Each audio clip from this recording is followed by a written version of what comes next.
Yep. Pop up.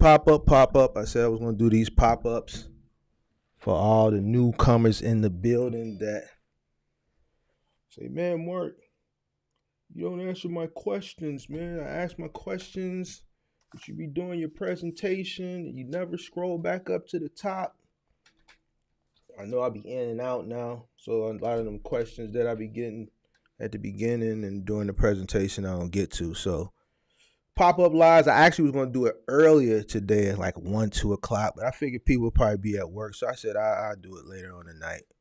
I felt like doing the pop-up to get some Q&A, just Q&A or AMA, so no presentation, just dedicating this for questions, light coaching for the people who want a budget or strategy. So let me know where you checking in from. Come on in. Rap with y'all for about a quick 45 minutes to an hour. Then I gotta get up out of this joint. Aaron, what up? What up, Aaron Anderson, Milwaukee in the building. Milwaukee, Brian, what's going on? D-Walk talking about he be spitting bars on the intro. That's what's up. Go ahead and record something. Send it to me. Good evening. Dallas is in the building. Love me some L. What up? How you doing? Joe, what is going on? Alabama is in the building. Come on in. I'm looking at the poll. I threw a poll up because I just want to know how many people are, just come in just to get the information because they're getting into the business and they're trying to soak up as much information as possible. And right now, we got 10 votes, 60% says no, they haven't started their business yet. 64% no, 34% yes. So, pretty much everybody, no, not everybody. Hold on, let me see how many people in here. 19 people in here, 12 votes, 13 votes. So, yeah, let me know where you're checking in from. 62% no. So, it's a lot of people in here that haven't started their business yet that are trying to soak up the game. Jason Brown, what's going on? Memphis, Cam, what up? Chicago in the building. Pasha P. Chicago in the building. Air horn. Gotta get an air horn for the crib. Let me know where y'all checking in from. Come on in. So far the poll is 60-40. 60% of the people in here haven't started their business yet. So now is y'all time. Y'all ain't got nothing but an hour. So y'all need to go ahead and start asking. Don't wait for the person next to you in the room to ask the question. Don't be shy. Now is your time. I'm feeling good. Well, actually, I ain't feeling good. I feel like I'm trying to come down with some, it was 86 degrees, then 85 degrees, and 86 degrees Saturday. And then Sunday it went down to 40 degrees. So we had a 45-degree swing in a day. 40 degrees yesterday with snow. Went from 86 to 40 degrees with snow, 32 in the morning. So I'm trying to fight whatever this is that's trying to come because I don't have time for it. So, it's my anniversary week for YouTube. It's my 1 year. My 1 year will be Saturday. So, man, y'all, I'm feeling good. Ready to, help y'all out, get started, answer some of y'all questions, for free. I thought about doing like this big giveaway, but the giveaway ain't going to help most people that haven't even started their business yet. The best gift I could give to y'all is information, to help get y'all going. At the end of the month, I'm going to get Chuck for my man, ATL, because I'm going to need help from you and Kurt. All right, well, man, now's the time to answer your questions.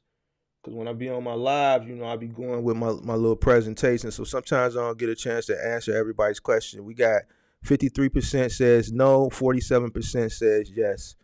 So still the no's are winning. So come on in.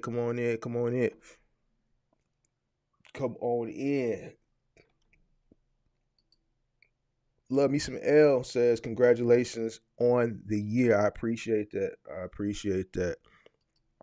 Pasha P, I got my CDL and I got double and triple and I got the tanker. Last thing I'm doing right now is getting hazmat. I wonder after that, what should I do next? man, get everything you feel like you want to get, so all your options can be open. You know, sounds like you know what you're doing already. Sounds like you know what you're doing already.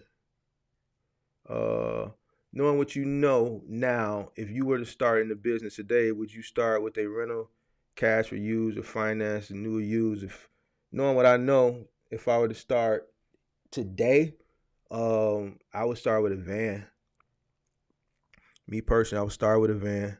I would start with a cargo van, 2500 extended high roof, um, either Ford Transit or Sprinter.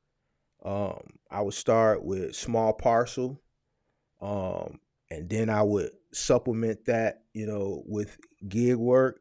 And if I had a buddy or two, I would also supplement that with small moving gigs. I would make sure that my cargo van had a tow hitch on the back so that if I needed extra room for small moving gigs, I could hook up a 6x12 trailer, which I can go to U-Haul and rent for $29.99 a day. And I would go ahead and get money. It's spring, summer is upon us, moving season. And on top of that, within moving season, it's a lot of opportunity for small gigs. Person moves into a new apartment, they buy a new couch. Man, I need you to go pick up the couch. You got parents that are picking their kids up from college, small dorm room moves. You got kids going to college in August, small dorm room moves. A lot of IKEA runs. All right, this is how you start your business from scratch. You know what I'm saying? And this is how you scale. You start off very small and you work your way up. A lot of people, I think, struggle at the beginning, especially, being on YouTube and talking to people throughout this first year. A lot of people's entry into this field of logistics is completely opposite from the way I entered it. By the grace of God, I entered it very humbly without me knowing I was entering it humbly, because I grassrooted and bootstrapped it from humble beginnings on my pickup truck. I think a lot of people's and I don't want to say issue. I think what a lot of people run into trouble at is they start at a high bar, jumping straight in with a 26-foot box truck. Nowadays is really advanced. I think a lot of people should start out, you know, at a smaller entry point. So me, I would get in with a cargo van, like I said, focus on small parcel deliveries, dedicated, supplement that with some gig work, and supplement that with small moving jobs. When I say small, just a few things: dorm room, studio.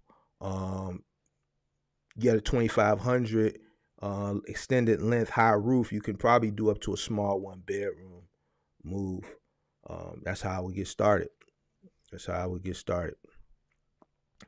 That's how I would get started. Come on in, come on in, come on in, come on in, come on in. Hit that like button as y'all come on in. We got 35 people in here. I see 12 likes.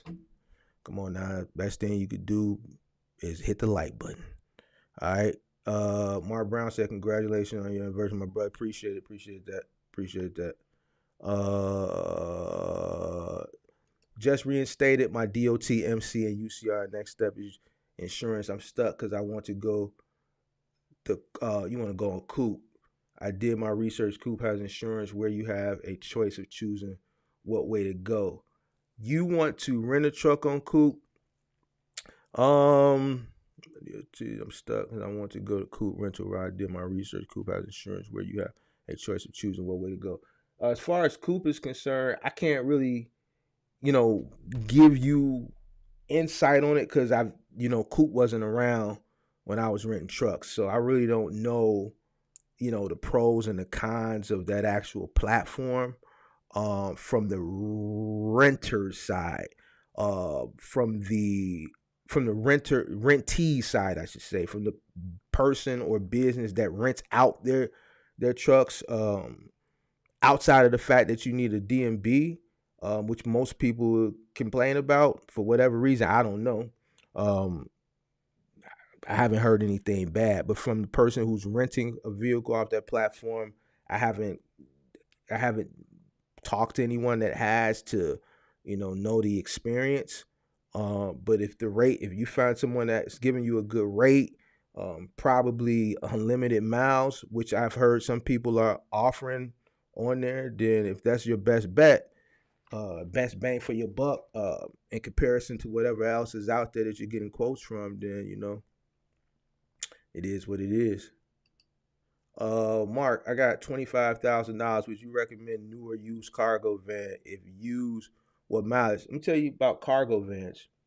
If you look at cargo vans, they really, really hold their value really, really well.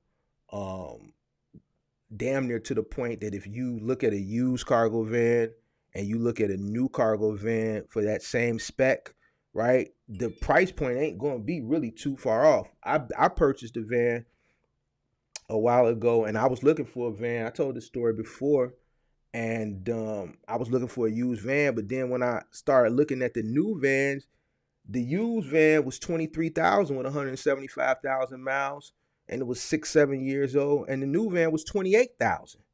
All right, with no miles, right, and $5,000 rebate. So damn, the money that the extra $6,000 that I was spending pretty much got ate up by the rebate anyway. But even if it wasn't a rebate, I'm going to spend the extra 6,000 with 0 miles and a 100,000 5-year warranty. You know what I'm saying?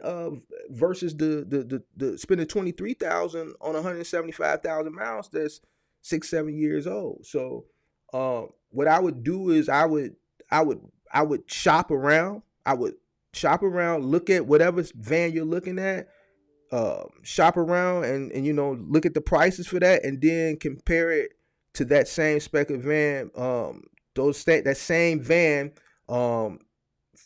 for 2023, and see how much difference the prices are, and then make your decision there.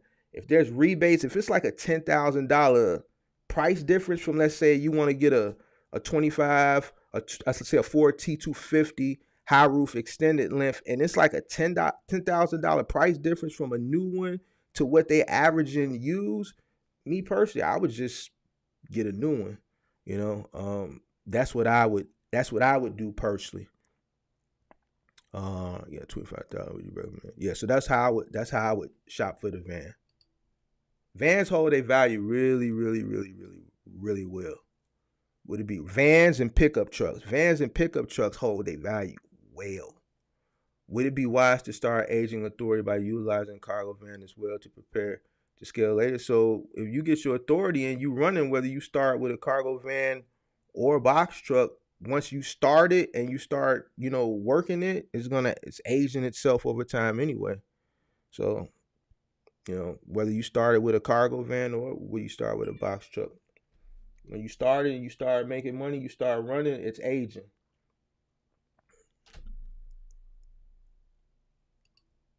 I'm starting out with 2 cargo vans. The contracts I'm considering, I can either provide a W-2 or 1099 employees. Any thoughts on W-2s versus 1099s for potential employees with cargo vans? So I'm gonna tell you the correct answer, because you structured your question this way, because you said you're starting out with 2 cargo vans, meaning you're owning the cargo van, or your business is owning the cargo vans, and it's your business. So the people that are driving your vans are technically employees, they're not contractors. So the correct way to answer your question is W-2. That would be your employees.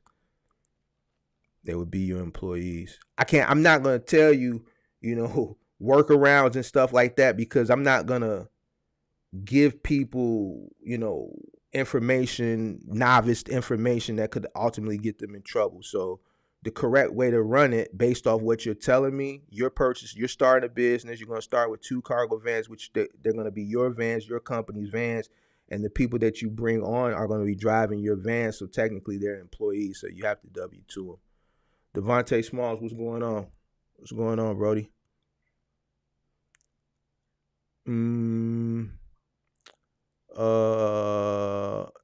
Chicago in the building, man. A lot of shy in the building tonight. 26-foot box truck. That's what I'm driving right now. Freight company, and it's pretty easy after having a CDL. Is it a CDL 26-foot box truck or a non-CDL? Zubchuck, what up?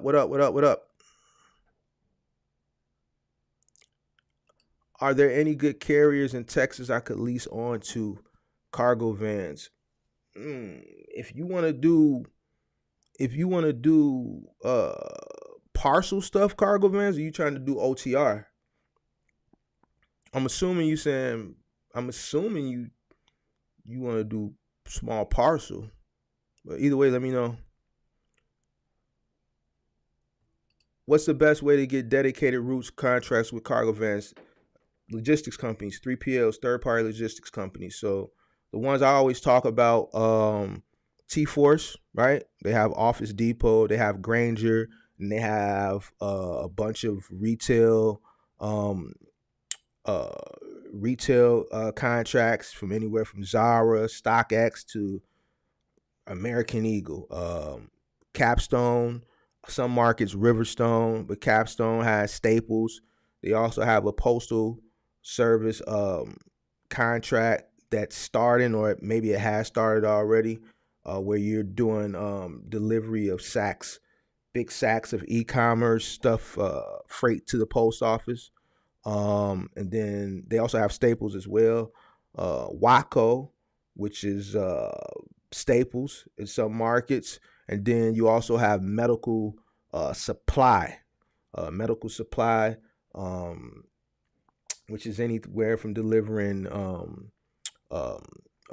wheelchairs, walkers, canes, crutches, hospital beds, anything that's a medical supply.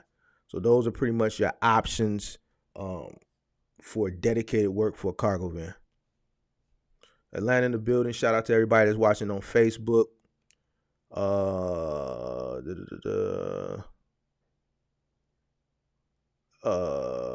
Pippi in the building. What's going on? Ian Lynch, what is going on? Shout out to everybody that's tuning in on Facebook. Shout out to everybody that's tuning in on Facebook. Atlanta in the building. What's going on? What's going on? All right, so the poll is now: have you started your box truck cargo van business? The yeses have taken control of the chat. 54% yes has started either a box truck or cargo van business. 46% is no. We got 44 people in the chat. 39 people have voted. So majority of the people have voted. 54% to 46%, 54% in favor of yes. So it's almost even. 52% now to 47%. So it's almost even, about half and half. So half of the people in here have already started. The other half haven't. So now it's the time for most of you people who haven't to ask these questions. Hopefully y'all have started. Y'all, for the people that haven't started their business yet, hopefully you guys have started your business plan, or finished your business plan, or started your business plan. That's the first thing that you need to do. So if you haven't done that yet, then you need to start doing it. If you're, talking to rental agents and all that other stuff, and you ain't got a business plan, then you already messing up. You gotta go back to the drawing board and create a business plan. All right, create a business plan. Create a business plan.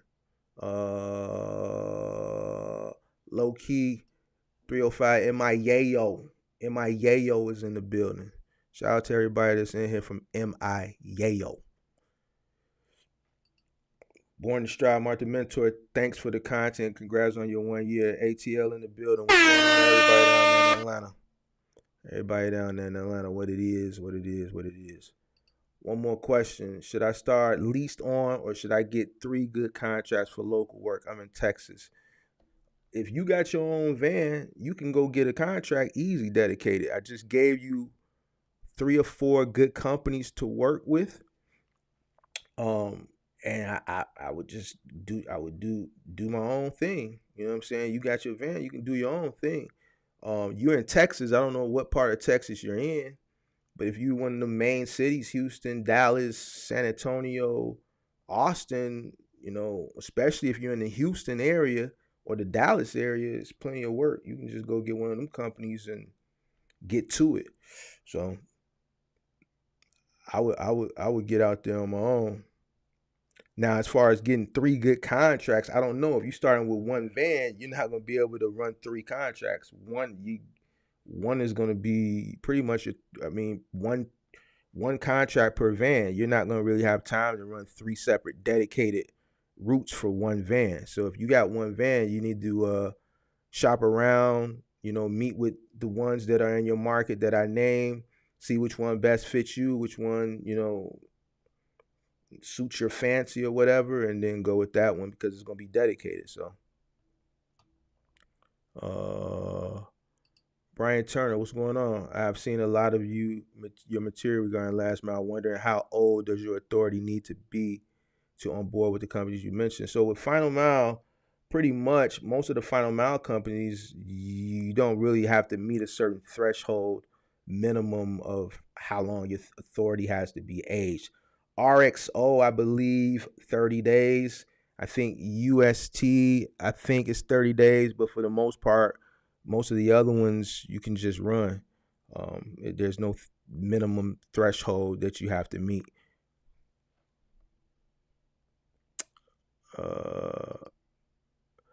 Is there Cedric Buchanan? Is it better to go direct rather than going through logistics company? When you say direct with Final Mile or Final Mile, Last Mile, I'm gonna tell you this: it's impossible. It's impossible. You can't go direct. So I know people be saying, "Well, yeah, I listened to this other YouTuber. I saw a video, and how do I get a contract directly through Home Depot?" You can't. You can't. And the reason why is because these big retail companies aren't going to deal with one individual in their one little box truck. They deal with national 3PLs, national logistics companies, and they entrust, their final mile delivery with these big companies. They may have 2 or 3 different companies that handle their delivery, their final mile delivery on a national scale. And then they just cut 3 checks versus cutting all these little individual independent owner operator checks. So in order to run final mile or last mile for a retailer, you have to go through a third party logistics company. You have to go through a middleman. All right. Because Home Depot, Lowe's, Best Buy, Bob's, Ashley, whatever the retailer is, they're not going to deal with thousands of sole independent contractors in their 26-foot box trucks. It doesn't work like that. They deal with a few big companies. They cut them a big old multi-million-dollar check. And then those 3PLs, logistics companies, they deal with all the independent contractors and the master contractors. So it's not something that you can do, Cedric. You got to go through a logistics company. With Final Mile onboarding is quick and easy regardless of authority age, right? So, well, in most cases, depends on the logistics company. Some logistics companies, you'll be sitting in the queue for a minute, but it is a lot. It is once you make contact with them, and the ones that have a seamless onboarding process, it's seamless. It's more seamless now than when it was when I was getting started because now a lot of the third-party logistics companies are they're creating their own apps. So I know I've talked about SCI and other apps where you go through the onboarding process, but like UST has their own app now, and other third-party logistics companies have their own app where you download their app from the App Store, the Google Play Store. You put in all your information, you upload your information through the app, and the app takes you through the onboarding process. It does your background check. Most cases you're going to have to pay. So a lot of people hit me up like, man, Mark, I'm trying to onboard with UST. They sent me this app to download. They want me to pay something for my background. Is this a scam? No, it's not a scam. Most companies nowadays are not going to pay for your background checks no more. The reason why they're getting away from it is because a lot of people got backgrounds. So they're like, yo, if 70% of the people that are applying have backgrounds and we can't use them, and only 30% don't have backgrounds, that means we're spending a lot of money on backgrounds for people we can't use. So guess what? We're going to eliminate all that, because if they know they got a background and they know we're not going to hire them with a certain type of background like theft, right? They're not going to pay it. The people who don't have the backgrounds and they got their authority, all their credentials, they'll make that $50 or that $100, whatever it is that they're charging to run that background. They'll make that investment because they know it's going to clear, and they know it's going to clear, and then that's going to take them to the next step in the onboarding phase. But we're no longer going to waste probably millions of dollars with a bunch of people who know they know good and got dang on well, they not gonna pass a background. So we spending $50 on this person knowing they knowing that they not gonna pass it. So now they charging the individual. So no, it's not a scam. If it's a reputable logistics company and they say you download this app and you gotta pay it, you gotta pay it. I've had a few people reach out to me in the past few weeks and I had people reach out and ask me about UST, and I had people reach out to me and ask me about USPAC, because they're charging. You got to go through the app and you got to pay for your own background. So it's an investment into your business. It's an investment into your future. So, not something to complain about. It's just something that you need to do. So it is what it is. It is what it is. Where did I leave off at? How is JB Hunt home delivery carrier contracts, good or bad? The only thing I've heard, I wouldn't even say discouraging. The only thing I heard, I guess Skip it would just say discouraging, is in some markets the pay rate, the rate for the final mile delivery was not good. But they've upped it since then, and in those markets it was like $650. But in most markets that I've been keeping up with for JB Hunt Final Mile, it's like $800 now. $800 a route minimum. That's like the threshold. So the rates have gotten better. They've had to increase the rates, obviously, to attract more candidates to come on and do this work. So rates have gotten better for JB Hunt Final Mile. Come on in. We got 50 people I see in here. Come on in, hit that like button. Let me know where you guys are checking in from. Pop up live. I will not save it. Actually, yeah, I'm not going to save it to the public. It's going to go into the members only section. So the members who ain't in here, that's not in here, they'll be able to catch it for replay. So it won't be saved to the public. It will be only saved to the members only. So come on in, get your questions answered. While I'm on here. Good evening, sir. I'm from Texas, and I'm starting the business and got my LLC and Twit card, and I asked what box truck is best to start with. If you're talking about 26-footer, I would either go with a Freightliner or a Hino. Just make sure that if you do go with the Hino, depending on where you're at in Texas, there's a Hino service center or a diesel mechanic shop in your area that will work on Hinos, because a lot of some places will turn Hinos away because they don't have the software to diagnose it, because it is a Toyota, so it's kind of foreign. So just make sure if you do go Hino, you can get it serviced in your area if you plan on doing local work. If you can't find something in your area, you call around and no one will say, they say, no, we won't do it, then Freightliner is your next best option, in my opinion. Is there a certain age the equipment has to be, and can you direct me to solo last mile companies for a 24, 26 box truck? How many Chicagoland? Shout out to the shout out. There's a lot of people here from Chicago tonight. Shout out to everybody from the crib. So here, yeah, you can go T-Force here, Home Depot. You can go Veterans Distribution here, out in Hillside, for one man solo stuff. What else? There, Capstone isn't here. So if I were you, I would look at Veterans Distribution out in Hillside, and then I would look at T-Force out in they moved. They ain't in Elk Grove Village no more. They in Addison. So T-Force and Veterans Distribution. Oh, you can go to R&L Carriers too. You can go to R&L Carriers here too.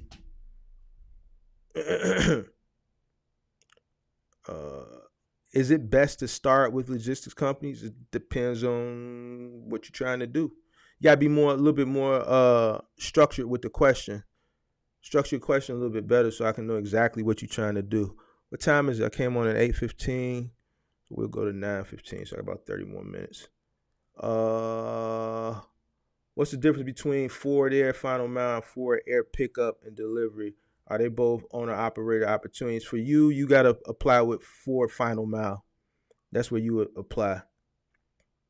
Forward Final Mile. So if you're in a box truck, that's the branch of Ford that you would need to apply with. Let me check on the poll. All right, so we got 50 votes. We got 52 people in the chat. 50 votes. 56% yes. Have you started your box truck or cargo van business? 56% said yes. 44% says no. So it's kind of close. So about half and half almost of people in the chat that have started versus people that have not. For box trucks, can we apply for these final mile contracts before we got the truck so we know once we got the truck, we ready to run? I hate to get a truck and then it takes a wait period to get approved. So I get asked this question multiple times a week, and the answer is absolutely no. Absolutely no. And here's why. Can you actually physically go in and start the inquiry form to apply? Yeah. But what's going to happen is they're going to reach out to you to start the onboarding process, and then you're not going to have your truck, and then you're going to stop hearing from them. This happens all the time. So it's like I always tell everybody, the final mile company is ready to roll when you are. So it's not something that opportunities are not going to be here. You know, you can go on a job board or contractor board today, and you can go on a contractor board a year from today, and the same final mile logistics companies will still have postings looking for contractors as long as they're still in business. All right. Never going nowhere. All right. The moment you get your truck and you get your authority, your insurance, everything is ready to go, right? And you're authorized to roll, they're ready for you.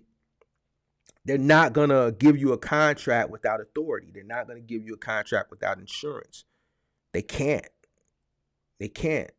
So you have to have all this stuff before you apply. All right. Because once they make contact with you, the show is on the road. They ready to go. Hello, this is so-and-so calling from T-Force. May I speak to Ian? Yeah, we got your application. All right. So the next step of the process, we need you to download this app. On that app, you're going to pay $50 to do your background check. It's also going to be a part on there where you're going to upload your SS4 form, copy of your articles of incorporation. We need you to input your business bank account routing number, your business bank account account number. This is how they're going to pay you, plus all the other information, your DOT, your MC. We need you to upload the declaration page for your insurance. You need $1 million general liability, $1 million commercial auto, 100,000 in commercial cargo. You're going to have to upload all this stuff. When they call you initially to make that point of contact from when you apply, whether you're applying on Deed or directly through their website, this is the conversation they're going to have with you. You're not a employee. It's not an interview process. It's a let's get to it process. Because if you're credible enough that you have a DOT, an MC, a business bank account, articles of incorporation, you're your own business. You have this stuff. We're ready to roll when you're ready. So no, you need to get everything. You need to get your business in order, get your business structured, get your business up and running, and then apply. Because like I said again, when you apply and they contact you, they're ready when you are. So no, you got to have all this stuff. Come on in, y'all. Hit that like button. Let me know where you guys are checking in from. Pop up live answering questions, because I don't get a chance to answer a lot of people's questions in my presentations anymore on Sundays and Thursdays, because I've been cutting them down to 2 hours. So a lot of people that ask questions during the presentation, I don't scroll back up to that stuff. I kind of pick up where the presentation ends. So now's the time.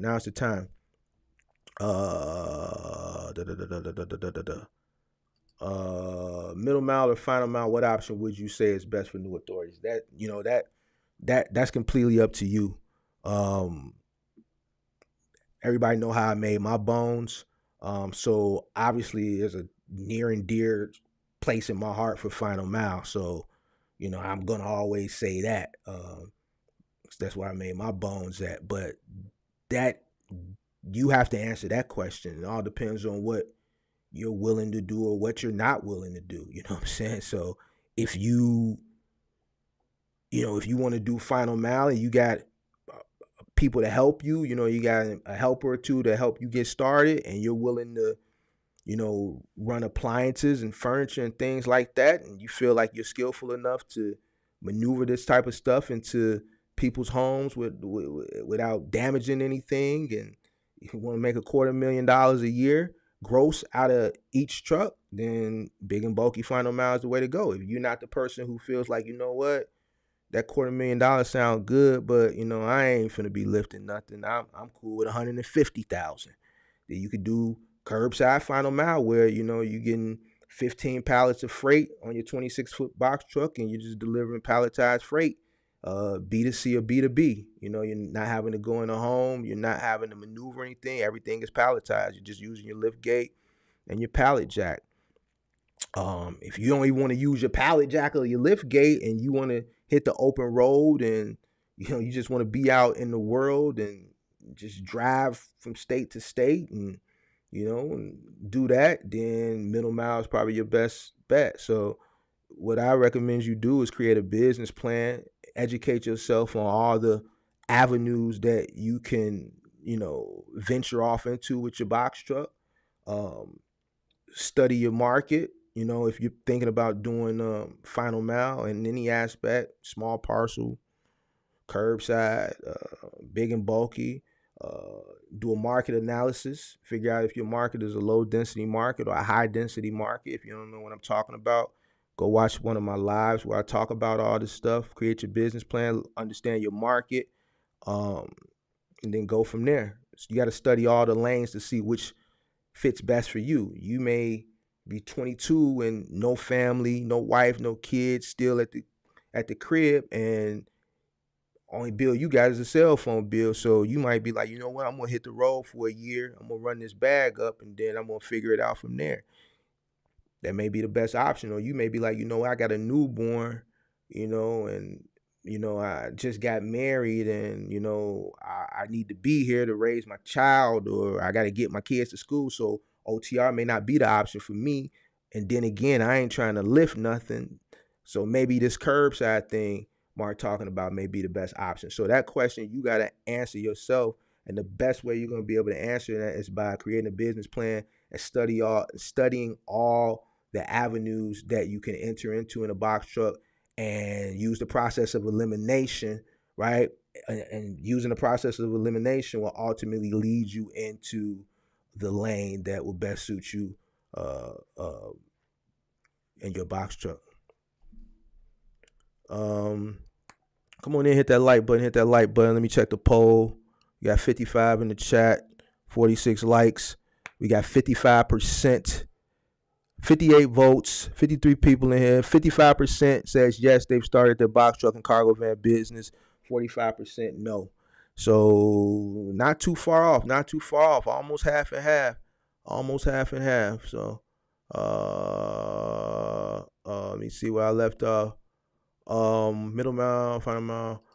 Will I make more doing final mile versus expediting OTR and cargo van? Of course. You will make a lot more money doing final mile delivery than expediting in your OTR van. A hell of a lot more.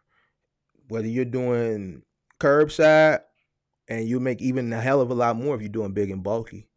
The higher the risk, the higher the reward. The bigger the vehicle, the bigger the pay. So the bigger the vehicle, the more room for freight. All right. So yeah, you're going to make more money. So curbside, more money. Big and bulky, even more money. So yes. So yeah. And then not only just that, you're doing dedicated. So OTR, expediting, you're going to have times where you're sitting around waiting. And from what someone Axel said, that's less than $1 a mile. You know what I'm saying? So you might have a day or two while you sitting around waiting for a load. You doing big and bulky curbside, you in the right market. Let's say you running Best Buy, right? You might be at a threshold of $900 a day, 6 days a week. or $1,000 a day, 6 days a week. Or you might have a mattress firm contract that's paying you $750 a day, 7 days a week. Or you may have let's say a Lowe's contract that's running 5 days a week at $900 a day or $1,000 a day. This is dedicated. You know what you're going to do every single day, and you have a guarantee. So you don't have to fret over looking at a load board, seeing what's out there. The rates aren't good. I'm sitting here waiting on something to come back. And this, no, you know, if I got a 5 day a week contract for Best Buy at $1,000 minimum guarantee a day, all right, with the opportunity to make more if it exceeds the minimum stops that the contract that I agreed upon signing the contract, right? Boom, $1,000 a day on a 5 day a week. You know, you guarantee $5 a week. You don't have to look on the load board. You know what I'm saying? You don't have to, you're not running on a 80 cents per mile or whatever they make over there with Expedite. It's less than $1. So yeah, you know, yeah. Yep. Come on in. Hit that like button. Let me know where you guys are checking in from. Got it. I just didn't know if they take a while to respond, like waiting list. Some of the logistics companies do take a while. Some of them are laxy daisy on their own. Like T-Force, if you look, they haven't even did a job posting on their own website in 2 years, but on Indeed and Glassdoor and Google Jobs and stuff like that, they're posting every day. So, you know, if you apply on their website, I'm 98% sure they're not going to respond to you, but they'll respond to you on Indeed. You know what I'm saying? So some of these companies like RXO, from what I'm hearing, they're not very responsive either. UST, from what I'm hearing, they're very responsive. Capstone, very responsive. So it all depends on the logistics company as well. Jersey in the building. What's going on, everybody in Jersey? Our JB Hunt final rate, I think you mean final mile. JB Hunt is everything. JB Hunt is intermodal, dry van, final mile, whatever you think of, JB Hunt is running it. Shipping containers, everything. But in this aspect, I know you're asking for a 26-foot box truck. Yes, final mile. Hit that like button, guys. Let me know where you're checking in from. Let me know where you guys are checking in from. Pop up live to answer questions for everybody who doesn't get a chance to get their questions answered when I'm on live. This is the time. This live is a pop-up. It won't be saved. It's strictly to answer questions. No presentation. Tonight, pop-up. I said I'm going to do this at least once a week. Random. You know, I may go on at 12 in the afternoon, may go on at 3 in the morning. Whenever I get some time, it's going to be random. It's not going to be promoted whenever I get some time. Dedicated to the Q&A. 54% yes, has started a box truck or cargo van business. 46% no, 61 votes, 54 in the chat. So it's almost still kind of neck and neck. If you haven't gotten a chance to vote, make sure you vote just so I can have an idea of, what I'm dealing with. We got 48 likes, it looks like. So if you haven't hit that like button, or 57 likes, I don't know. This is saying 48. This is saying 57. I don't know. Hit the like button, guys. Hit the like button. I appreciate y'all guys for tuning in. We got 54 people in here on this pop-up live for Q&A. Come on in. I'm just like you, so to speak, a mover for 6 years. You've been a mover for 6 years, but man, it's just like a salute, man. You can do this. If you could do moving for 6 months, I salute you, man, because that's some... You ain't got to tell me. Well, I ain't got to tell you, but, that's some hard work. But it's a lot of money, though. Hey, tell them it's a lot of money. And I know somebody asked about final mile, what makes more, final mile versus cargo van. Let me tell you something. Moving makes more than all of it. You start a moving company, you're going to make more money than all of it. And if you start a successful moving company, you can scale. Let me tell you something. From the middle end of March to October, just those 6-7 months, you can make double. If I'm lying, guys, strike me down right now. You can make double than what your most successful final mile truck can make, middle mile 26-foot box truck can make in just those 6 months. And you can sit the other 6 months out and travel and live in the shade. Ask me how I know. Ask me how I know. All right. So moving season, it's grueling. It's tough. It's hot. It's back-breaking work. But you start you a moving company. It's a big difference from $5,000 a week and $300 an hour. Plus $250 truck fee, plus 220% markup on material. Go ahead and do you one of them 3-4 bedroom houses that take 2 days at $300 an hour. It's a difference from making $5,000 a week and final mile at $3,000 a day on one move. Or $10,000 on one long distance move. Or $20,000 on one long distance move. It's a different ball game. You do you one of them Chicago to California's 3-4 bedroom house, charging $20,000. And $20,000, you're gonna beat Mayflower, you're gonna beat Atlas, you're gonna beat Wheaton on the bid. Because they charging over $20 for something like that. And that's a 7-day swing move. And then you come on here, holler at your boy, and I'll show you how to do it where you ain't even got to send your truck.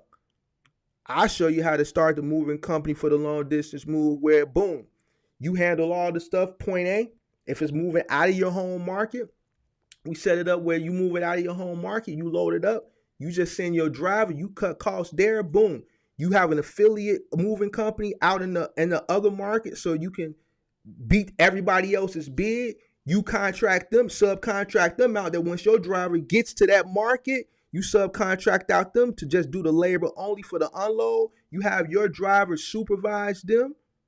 Boom, you make that money. You make that money.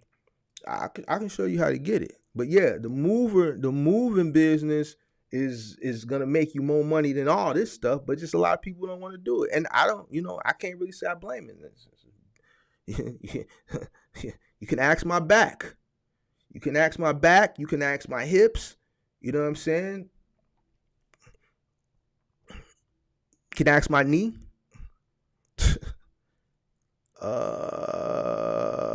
Grace Logistics, what up? What up? What up? What up? Man, Chicago heavy in here tonight. What's going on? What up, Mark? Nice live last night for Curbside Final Mile. You better off having a helper, or is it just one man? Curbside Final Mile is one man. You don't need a helper for that. It's just pallet. Everything is palletized. Everything is palletized, either B2B or B2C. You a dog. I'll say you said what I would consider a dog. Yeah, you already know for moving, you gotta hire dogs. You can't hire nothing less but a dog to move if you really want to make that money. Because like I know, you got to get it during moving season, which is now until the end of September, beginning of October, depending on what market you in. So you gotta have somebody that's willing to work 6 days a week. Peak times of the month, which you would know, is the last week of every month during moving season and the first week of every month, which those are the peak weeks. And then within those peak weeks, you got your peak days, which is the last day of the month and the first day of the month. Because when are most people's leases up? Most people's leases end either on the last day of the month or the first day of the month. So you got peak week, which is the last week of the month during moving season, the first week of the month, right? Those 2 weeks. And then within those peak weeks, you have peak days, which are the last day of that month and the first day of the month, because most people's leases either end the last day or the first day. Some people have flexibility and they know moving. They don't want to move the last day or the first day because they know how hard it is to hire movers for those days, because people book those moves months ahead of time. So you already know. So you got to make that money during them 6 months. So you got to hire you some dogs, because that last week and that first week, you might have to run somebody 14 days straight. You might have to run somebody 14 days straight. You might have to run some of your crews 14 days straight. So they got to be a dog. If you deactivate your authority, is there an expiration date on the MC, or can you activate it at any time? That's one of them questions like what Kurt be saying. Like, man, I really don't know, because I've never done it. I've never deactivated it. But from the last time I looked that up, I think once you deactivate, you can put a hold on it. Now, the whole time, I don't remember how long that I don't remember how long that hold lasts for, but that's something you should be able to find. Hold on, let me see if I can see it. Let me see if I can see it. You can put a hold on that. Hold on. Let me see.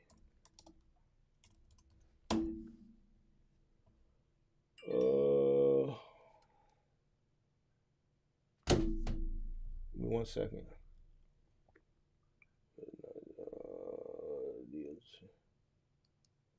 I never did it before, so I've never really. But I did come across something like that before.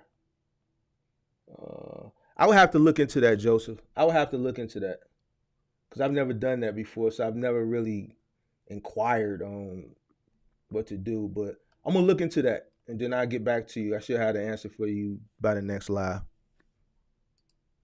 Mark, quickly speak to the best approach to get insurance. I plan to rent for a month to get an understanding. Mark, quickly speak to the best approach to get insurance. I plan to rent for a month to get an understanding of the business before buying a truck. What do I need? What do I need insurance to start? You need $1 million general liability, $1 million commercial auto, 100,000 cargo. My best advice to you is to get a broker. Get a broker. Let the broker shop your company on the market, see what comes back. That's your best bet. The broker doesn't cost you anything. The broker gets paid, and as a kickback form from the insurance company, whatever their agreement is. I don't know. You know what I'm saying? Whatever the insurance company kicks the brokers back for being the middleman, then that's how they get paid. But it's best to hire a broker because they can shop you on the market. It's a bunch of insurance companies out there, and let them see what comes back, and then let them structure you a plan that's going to best meet, or save you as much money as possible. Now, let me say this too. It's different brokers out there. You got some half-ass brokers, and you got some brokers that are really, work for the benefit of you being their client. Some brokers are half-ass brokers. They'll just come back and tell you, man, Progressive, and this is the only thing that came back. That's bullshit. You know what I'm saying? It's bullshit. All right. There's a lot of insurance companies out there. You don't have to have all three of those things under one company. You can have one company, a separate company for your GL. You can have a separate company for your auto. You can have a separate company for your commercial cargo, because it's all going to come up on that Accord form. All right. There's a spot for each one of them.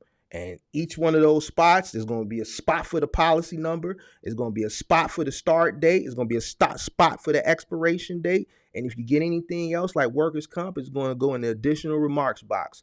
So you have to find a broker that's willing to work with you. And the broker that's willing to work with you, ultimately, if they're in your favor, they're going to see what comes back. And then they're going to start picking and plucking things to save you money. If Progressive comes back and they say, okay, $2,000 all in for all, but then they get a quote for, let's say, Mercury for this, and then Acuity for that, or National Fire and Liability for this, or Byberg for that, or Artisan Truck and Casualty for this, and I can pull Artisan Truck and Casualty out and pluck you in there for a commercial auto, and then I can put Acuity for your general liability, and I can put let's say National Fire and Liability here for your a commercial cargo. And just by having this certain company just do this one thing, and that one do that one thing, and this one do that one thing, ultimately save you money in the grand scheme of things, then that's the type of broker you want. All right, because they're really looking out. They're not just getting everything back and saying you got to go with this, because ultimately the higher insurance rate, which means a bigger kickback because they're getting a percentage. So 5%, let's say, of 2,000 is more than 5% of 1,100. And the work that they have to do, the math that they have to do to pluck this out and put it there, pluck this out, put it there, and pluck this out, let's say split it up 3 different ways or 2 to 1, is work. Some of these guys don't want to do that work, or some of them ultimately have their best interest at heart, because they prefer you pay the higher amount, because that makes their, their residual, right, that they're going to get every month when you pay your bill, their residual incentive, more money. So if you know somebody that's in business in your market that has a broker, start maybe with a referral. If not, then go on one of these commercial insurance websites, put your zip code in, see what brokers come up in your area, and then start inquiring with those brokers. Check out their reviews online, and go from there. Go from there. Shout out to Grace Legit. Did I read this one? Nice live last night. Yeah, I did read this one. Yeah. Curbside is one man, so you don't need a helper. I appreciate the compliment on last night. Yeah, so if y'all didn't see last night's live, it was dope. Monday night, me and Kirk, the wise man, we do, man, just grown up dialogue on the box truck business, the cargo van business, the trucking business as a whole. It's real educational. It's a really good dialogue from two very intellectual people in this space that have been in this space for a while. We do venture off sometimes and talk about community things, things within our community, how we can do better. It's a very adult, grown up, educational dialogue. It's something that, I enjoy doing, because I notice the chat really gets engaged. We talk about, even just with our community, like as far as the Black community, making things better, where we're dropping the ball at, how we can make things better. So it's a good show. It's a good show Monday nights. It gives me a break from just speaking directly about trucking and box trucking. So if you haven't checked it out, last night's show, make sure you guys go ahead and check that one out, and then check us out every Monday, 8 p.m. Central Time. But I'm thinking I'm going to move it up to 7, because Kirk is in East Coast time. So I kind of want to respect his time, because sometimes those lives go long and it be late. So just turn your notifications on, and if you didn't catch last night's show, make sure y'all go check it out. Asthma, you said you in high density, so then you should be good. You in Texas, high density, then yeah, you should be good. Ian, hey, for final mile, is it contract carrier or common carrier? I know they used to choose, but I heard they changed it, just motor carrier. Do you know if that's true? Did they change it? Hold on, where did this shit pop up? For final mile, is it contract carrier? You're a contract carrier. You're a contract carrier under general freight. So make sure, because somebody else last month, they did their when they were setting up their authority, they set it up under household. Household goods is moving.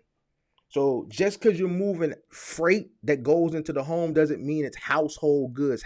Household goods is for moving. So do not set your business up as a household goods. That's not for, don't, household goods is for moving. If you're not starting a moving company, don't choose household goods. That's for a moving company. What's going to happen, you're going to paying a higher MC fee. You're going to pay higher insurance, because once the insurance companies pull that MC and they see household goods, they're going to assume you're starting a moving company, and your insurance is going to be a lot higher, because the liability there is a lot higher.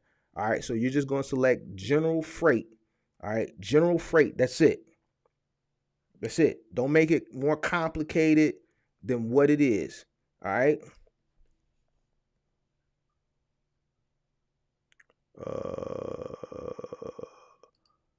10-4. Our final mile contract is negotiable. Some companies will let you negotiate.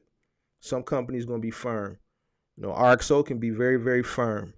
Some companies, if they really need you and you come with experience and you know how to leverage yourself and you know how to get in there and talk and wheel and deal, you may be able to pull a few extra bucks out of them. Some of them you can, some of them you can't. It all depends on the company. What exactly is curbside? Curbside final mile is pretty much curbside. It doesn't go into the home for the most, well, it doesn't go in the home, period. If you're delivering business to consumer, right? Usually it's going to be it's going to be palletized. It usually goes to the doorstep. the curb. If you're a nice guy and they have an attached garage, you come off your truck with the lift gate. You want to bring it into the garage, you can. If you're going to a business, then 9 times out of 10, you're on a dock. You can back to the dock, your lift gate, or your lift gate, lower it in and bring it in. But it's not where you're dealing with stairs. You're not lifting and carrying anything in. Whatever it is, it's on a pallet. You're using your lift gate. You're using your pallet jack. You don't have to lift anything. One man, it's a one-man job. It's local. All right, what's the time? 9:18. I said I'm not gonna be on here all night because it's a pop-up. All right, so come on in, hit that like button. We got 56 in the chat, 57 likes. Hit that like button if you haven't hit it. We got on the we got 75 votes on the poll of how you start your box truck business or cargo van. 59% yes, 41% no. So a lot of people, about 60-40. So 60-40, let's say. 60% yes, 40% no. So those 40%, I hope y'all getting the information y'all need. People that's a part of the 60%, hopefully y'all get some questions answered that y'all need too. After overhead and taxes, you might net $50K from the $250,000. I don't know where you heard that from. I don't know where now, you know what? There's a possibility you can do that if you have an extremely high overhead. If you have an extremely high overhead, and that all depends. Each person's situation is different. All right. Each person's situation is different. If you got a new truck and you're paying a high ass note, right? And you're paying high insurance, that's sucking away from your bottom line. If you have an older truck, right? Because you're local and you're not over the road, so that dependability, that reliability of it breaking down in the middle of nowhere is not there. Truck is paid for, and you just don't have high expenses. Then your biggest thing in final mile, your biggest expense. And I showed my first year 1120S on my live the other day. My two biggest expenses were labor, right, and fuel. I spent $106,000 my first year in labor. All right. It's going to say outside services. If you go back and look at that live from Sunday, I showed my 1120S. Y'all know me. I don't like putting y'all in my personal business when it comes to my money. All right. But for educational purposes, that day I felt it was necessary just to show you my first year, and also to let you know it's possible. I showed you what my deductions were that year, how much money my company spent that year. I spent $106,000, all right, on labor. I spent $91,000 on fuel. All right. I spent over $300,000 my first year in deduction and debits. The company spent over $300,000. 106 was labor. So I say that to say this: final mile, your biggest expense is going to be your labor. All right. And this was my first year. So you're talking about years ago. It's going to be higher now, right? Because now you have to pay a higher dollar amount, right, to attract people to come in to do that work. You want to know if I spent $106,000 on labor back then. You want to know what I was paying by the hour? On average, $10 to $12, $10 to $13 an hour. All right. So in today's times, all right, paying $10 to $13 an hour back then to pay $106,000 in labor. All right. Now that labor rate is about $25 to $30 an hour, 20 to 30, let's say 20 to 30. So it's doubled. All right. So that money then in today's time is $200,000. All right. So your biggest expense is going to be labor. All right. Your biggest expense, if you're operating final mile, big and bulky, we talking big and bulky here. And let's say you got $1,000 guarantee a day contract. Me personally, I know I'm not getting a driver in my market for less than $250 a day. For less than $250 a day. All right. Starting out. And that's going to go to $300 if that guy is around 6 months to a year. Yeah, he gonna want that money. He gonna want a raise. So that 250 gonna go to 300, no problem. That helper costing me 175 to start, and by the end of that year, he's gonna be at 200 to 225. So 50% of your gross a day is going to payroll. All right. If you can work on the 20% margin, you winning. 25%, you're really winning. 30%, you're doing great. And it's possible, right? It's possible because your fuel is low. If you don't have a truck, no, that's cool. If your truck is older, your insurance is low, right? So it's possible. You know what I'm saying? So a large majority of your overhead running final mile is going to labor. About 50% of your gross is going to labor a day. If you're running your business in a way where you want what's the word I'm looking for? Not confidence, assurance. If you want assurance that those guys is going to come to work every day, you got to pay them handsomely. You got to pay them handsomely. So I think this number is a little low for me, but I think, you know, a person who is operating their business really, really well, I think they can take home, I think they can net more than that, all considered. You know what I'm saying? I think they can net more than that. I think they can net somewhere between $75,000 and $100,000 as time goes on. That first year, you probably may be looking at, with the mistakes and stuff, you may be looking at more about 20%. So then, yeah, putting that $50,000 range. No, you know what? No. Hold on. If you're on the truck, you're gonna see more than that. If you're on the truck, you're gonna see more than that. So 250 minus. If you're on your own truck, you're only paying about $200 a day. If you're on the truck, you should be paying your helper $200 a day. You should be paying your helper $200 a day, easy.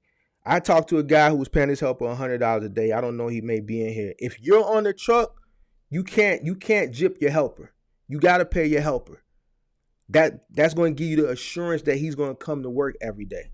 If you're on the truck, you should be making about 40%. You should be making about 40%. Now, if you're not on that truck, then yeah, you're looking at about 20 to 30% margin. That's how I want to answer that question.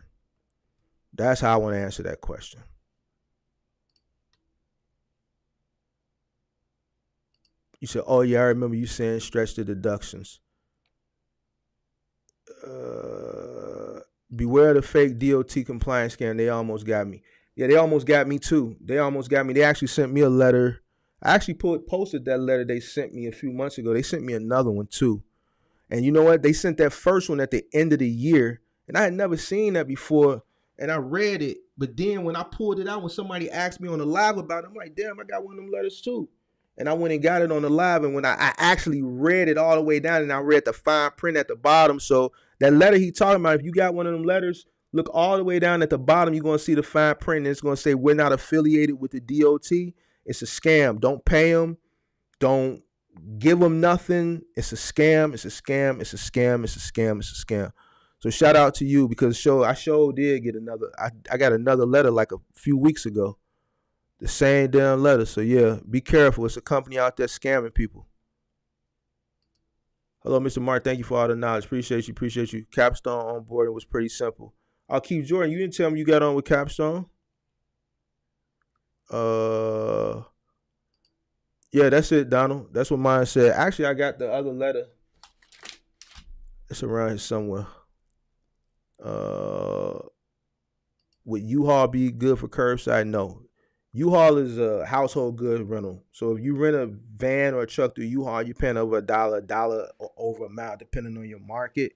Their rates are not set. They don't have commercial rates. They only have household rates. No. Can you give an idea on how to price? Can you give a general idea on how to price furniture delivery? I'm trying to get with a local furniture company delivering their furniture. It depends on what you're delivering. If it's a local furniture company and they don't, like, you're dealing directly with them, like a small mom and pop furniture company. When I've dealt with small mom and pop furniture companies in the past, I charge what Ashley and all these other companies charge $100, $125 a stop. Yeah, $100, $125 a stop. Now the thing is, and I'm gonna keep it funky with you, DER. If it's one of those like real small, rinky dink ones that's selling all the funny furniture, the coaster furniture, and all that stuff, their whole thing, they're dealing with a certain type of demographic. And the way they structure their deals is they build that delivery fee into the cost of the furniture. And those companies average $50 to $60, for the delivery. They really don't have that top tier premium rate. $50 to $60 is good. Let me not say it's good.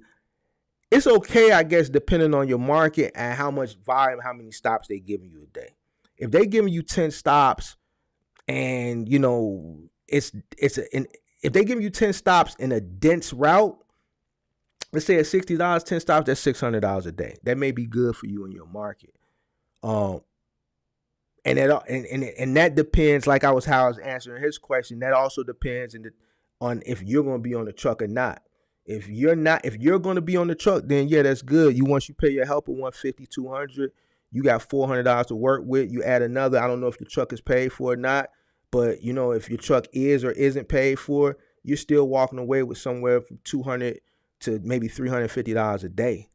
You know what I'm saying? And if the route is dense, you probably only have to put gas in your tank once or twice a week. You see what I'm saying? So now, and that's if you're on the truck. If you're not on the truck, then your margin is going to drop down a little bit. If it's a company where you can get a premium rate for the delivery, the standard, like if you go into Ashley or you go into Value City or Bob's, it's about $100 to $125 a delivery. And that's all inclusive, white glove, set up. Because the big company, they only do white glove. They coming in there, they're drilling the legs on the bottom, they taking the plastic off, full white glove. So $100 to $125 a stop.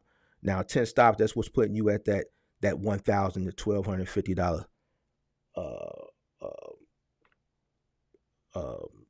benchmark that you want to be at. So it's a big swing. So it all depends on if the company has the delivery fee built out. And if they have it built out, it's going to be 50 to 60. If they don't, they saying, look, we need a delivery company. We want to offer delivery. We don't have trucks. We don't want to rent trucks. We don't want to deal with that. We want to hire an outside contractor. What are you charging? And we're going to pass that along to the consumer. Then you want to quote them 100 to 125. If this is something new to you, start off simple with the 100 even, because it's good marketing. $99.99, $100 delivery. And, run it like that. That's what I would do. I can hire illegals at Home Depot to move your crib for 24-pack of beer and $200. Yeah, well, I don't know if you're licensed or you're just flying under the radar. If you're flying under the radar, then yeah. But if you're licensed, then, you know where I'm going with this. Illegals will move your shit to beer. Yeah, and that's true. Flying under the radar, yeah, that's a good way to go. But if you're running a reputable business, then no, you can't do that, because the labor board, ICE, everybody going to be on your ass. And then two, just hiring random people from Home Depot that's muscle for hire, that's illegals. You don't know their background. You don't know what type of walk of life they came from. You don't know their morals or nothing. You got to understand, you go into people's homes, you know what I'm saying? I done been in some homes where people done forgot they had money under the mattress. Flipped over the mattress to wrap it. It's $100 bills all under the mattress. People leave their iPhones, they iPads, they diamond rings. People have money stashed. You breaking down the dresser drawer, you're breaking down the dresser drawer, you pull out a drawer and it's an envelope with money. I'm not making this up. These are things that I've seen in my early days being on a truck back in the day. People have stuff all over the place that some people just stash money all over the place and forget about it. Man, I did a move during the pandemic when I had to get back on the truck. The dude had emptied all his drawers and his closet. No, he emptied some of his drawers, and some of his drawers he didn't. And it was one drawer he didn't empty. I'm like, you forgot this drawer? I opened it and he had a pistol right there. You got the wrong person. They see that pistol, they'll take it. You see people flip up a mattress, there's money under there, they'll steal it. You know what I'm saying? So if you're running a reputable business, you don't want to hire people that you don't know that are going into people's homes because you're liable. You don't know what they're willing to do. If they see an opportunity, they're going to go for a walk off the job. You're going to be like, where did Hector go? Where did Emmanuel go? Where did Julio go? Julio already done skirt. Now you looking for him. Now the customer's saying, man, I had money under this mattress. It ain't here. Then you put two and two together. But ultimately, it's on you now because you done picked up somebody and told them to get in that you don't know. And you don't even know where to go find them at to go upside their head. So me personally, I wouldn't recommend that because I look at longevity. You know what I'm saying? You making thousands of dollars a day doing move, you want to continue to make thousands of dollars a day. So in my honest opinion, I would just hire reputables. But if you flying under the radar, you know what I'm saying, do what you want. But does 4,000 sound about right for final mile delivering appliances? 4,000 a week, depends on the contract, depends on what they're paying. You got some contracts that you can make up to 7,000 a week. You got some that make 5, 6, some you can make 28, 35. It all depends on the contract. $4,000 is a good threshold. It's usually the average is usually around 5,000. Is there a checklist for starting a cargo van business? Yeah. Go look at some of my cargo van live streams, and then everything you need will be in there. What do you look for in a CPA, and what are some red flags in your opinion? I'm going to be honest with you. The CPA that I've had was recommended to me through a friend who had been using them. I got a buddy that owns a liquor store, and this is his CPA. So when I was starting my business, came from a recommendation. So that's how I'm going to answer this question. If you know somebody that has a business that's been in business for a while, it doesn't have to be trucking business, just any business, you know what I'm saying, and they have a CPA, you want to start first with a recommendation or a referral, I should say. If you can get a referral, that's the best way to go. If you don't know anybody that has a business, uses a certified public accountant, then you want to start good old Google search. Start looking at reviews. You want to find someone that's reputable, that has your best interest in mind, and not someone that's just going to look at you like a number. So if you go to one of these like high profile CPA places, you're not going to deal with the man. You're going to deal with the man standing next to the man, standing next to the man, standing next to the man. And then you're just a number. So you may go in and you're getting shuffled all around. You want to find somebody that's, kind of not too big, but not kind of a little bit above at the bottom, kind of like mid-level. That way you're dealing with the man. And what happens there is they know you by name, because this person may have 20 clients, right? 30 clients or whatever, but they know you, and you can have a relationship with the CPA, not somebody that just does your books for them and then you only see them once a year when you go in to do your corporate filings. You know what I'm saying? This is somebody that you talk to often that, tells you certain things. Hey, now is the time to pay yourself handsomely. Like if you watched my live stream the other day, a lot of my CPA has given me a lot of jewels. Hey, Mark, you know what? You're making a lot of money, man. You know what I'm saying? And you're not spending a lot. You're spending a lot, but with the money that's coming in, now may be the time for you to start paying yourself handsomely. What do you mean handsomely, man? Pay yourself a lot more money, all right, so you can get that write-off. Give yourself a higher salary. So you want to deal with someone that is monitoring your stuff monthly, because you're paying that, and, is going to call you and say, you know what, maybe you should do this, maybe you should do that.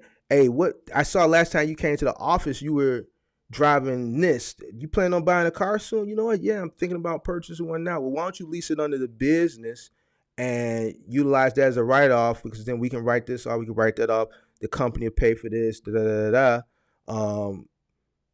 were you thinking about getting? Well, I was thinking about getting that. Well, judging from what I see in the business, I think you got room to get this. It'll be a higher write-off. You're going to lease it for 3 years. Go ahead, and your budget is what, 60, 70, 75. You said 75. Go ahead. You got room to get something, lease something for 100,000. That's probably going to probably be able to write off $1,700 a month on the lease, $1,800 a month on the lease. That's the type of CPA that you need, that is not only going to handle your books, but they're gonna coach you in the right direction as well.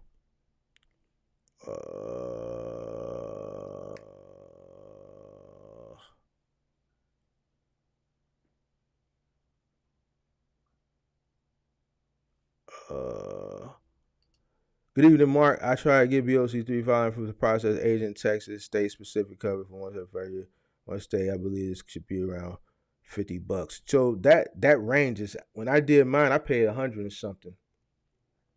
So yeah, it ranges. If you're asking the company,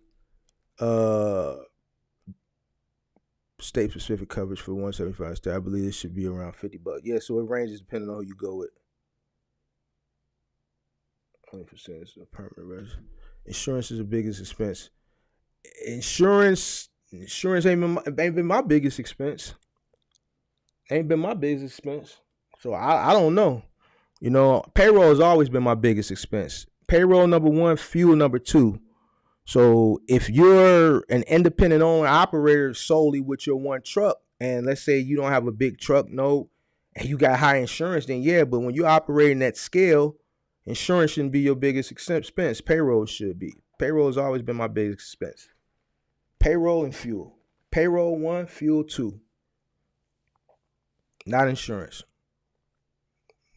So, you know, it's different. You know, it's going to be different if you're an independent owner operator. If you're an independent owner operator, then yeah, insurance may be your biggest expense. It's just you and your one truck. And let's say you don't have a truck note, or, you know, and then on that note, you know, I've seen people whose truck rental was their biggest expense, and then insurance came in number two. So it all depends. But if you're operating at scale, insurance is not going to be your number one expense. It's going to be payroll. It's going to be payroll, depending on how scaled you are, you know.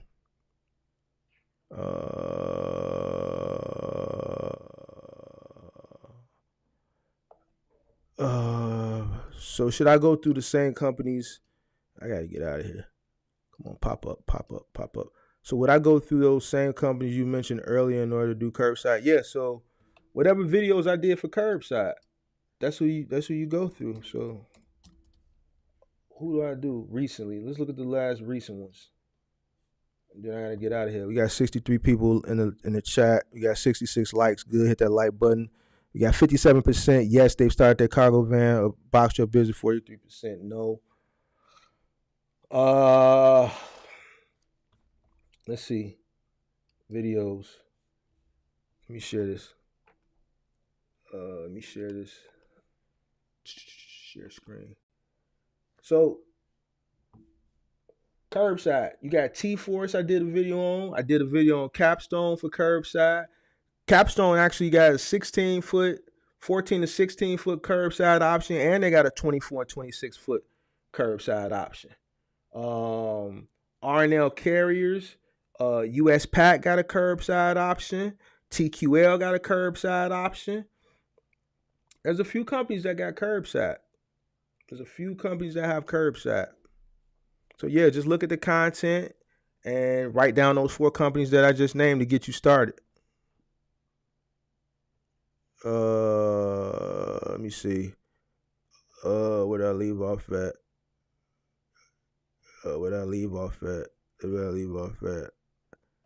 I did is there a checklist? I did that. So would I go through the same company that just answered that?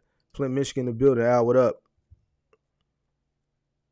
Doing final mile, make sure you get your final number. They sent me 2 letters. Had to call my compliance agent. Also check their email source.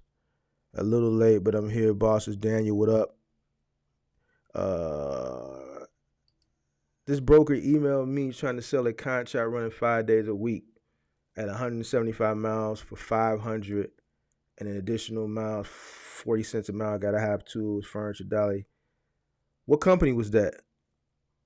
I'm just curious. 3 to 20 stops a day.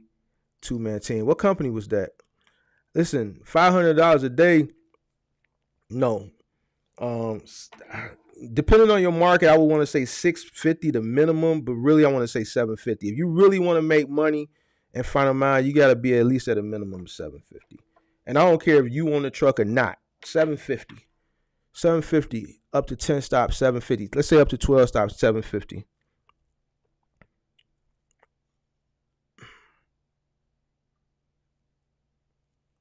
Certain companies only work with certain insurance companies, but yeah, labor ain't cheap. Yeah, so certain companies, see, a lot is changing. The industry is evolving. A lot is changing, and I'm going to tell you why certain companies only work with certain insurance companies, because some of these insurance companies ain't paying these claims. These claims are off the chain nowadays. You know, a lot has changed since I got into the space years and years ago, and I have to update myself on the current changes in the space. You know what I'm saying? Some of these insurance companies are not, some of these logistics companies are not dealing with all these insurance companies. And some of these logistics companies like RXO are forcing you to go through monopolized insurance companies that they have invested interest in. So the industry is definitely changing. People are taking pages out of Amazon's books as far as investing in insurance companies and forcing you to go in on their insurance company so they can get 55 or 50% of being the middleman, dealing with the retailer, and then forcing you to go through the insurance company they have invested interest in. And then on the other flip coin, a lot of these logistics companies aren't dealing with certain insurances because some of these insurance companies ain't going to pay for them claims. Some of these insurance companies ain't paying them claims. If you get the right claim, insurance company they might not pay it. And that's why they're not accepting certain insurance companies. So a lot is changing. A lot is changing. A lot is changing.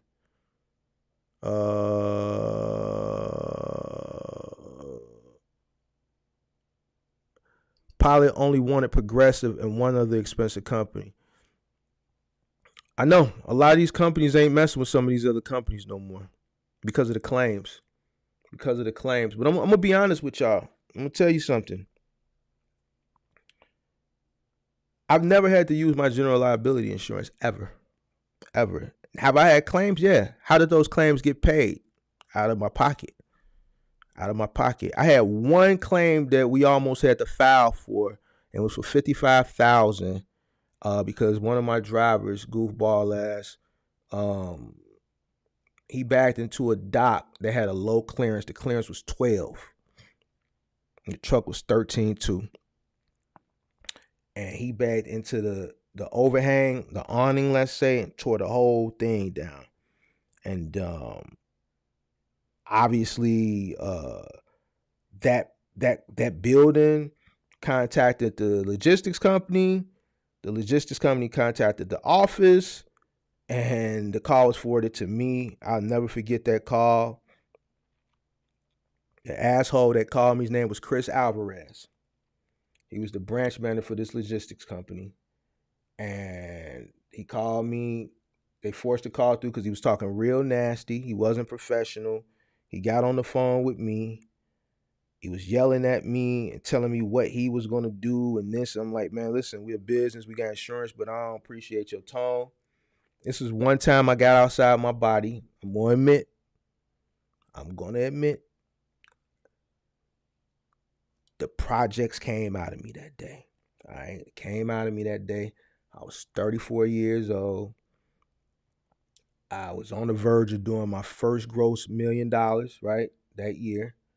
And I was on my high horse, and this dude come call my office talking to me crazy over something that was easily rectified. The driver did it, yes, but he called my office reckless, hollering, threatening me, and this. And I told him, I said, look, man, it's a 30-minute drive out there. I said, man, if you don't lower your tone and correct who you talking to, I said, we're going to be on our way out there. I said, you talking about this contract, yeah, we're going to lose it one way or the other. So, but don't have us come out there. And I was dead ass serious. And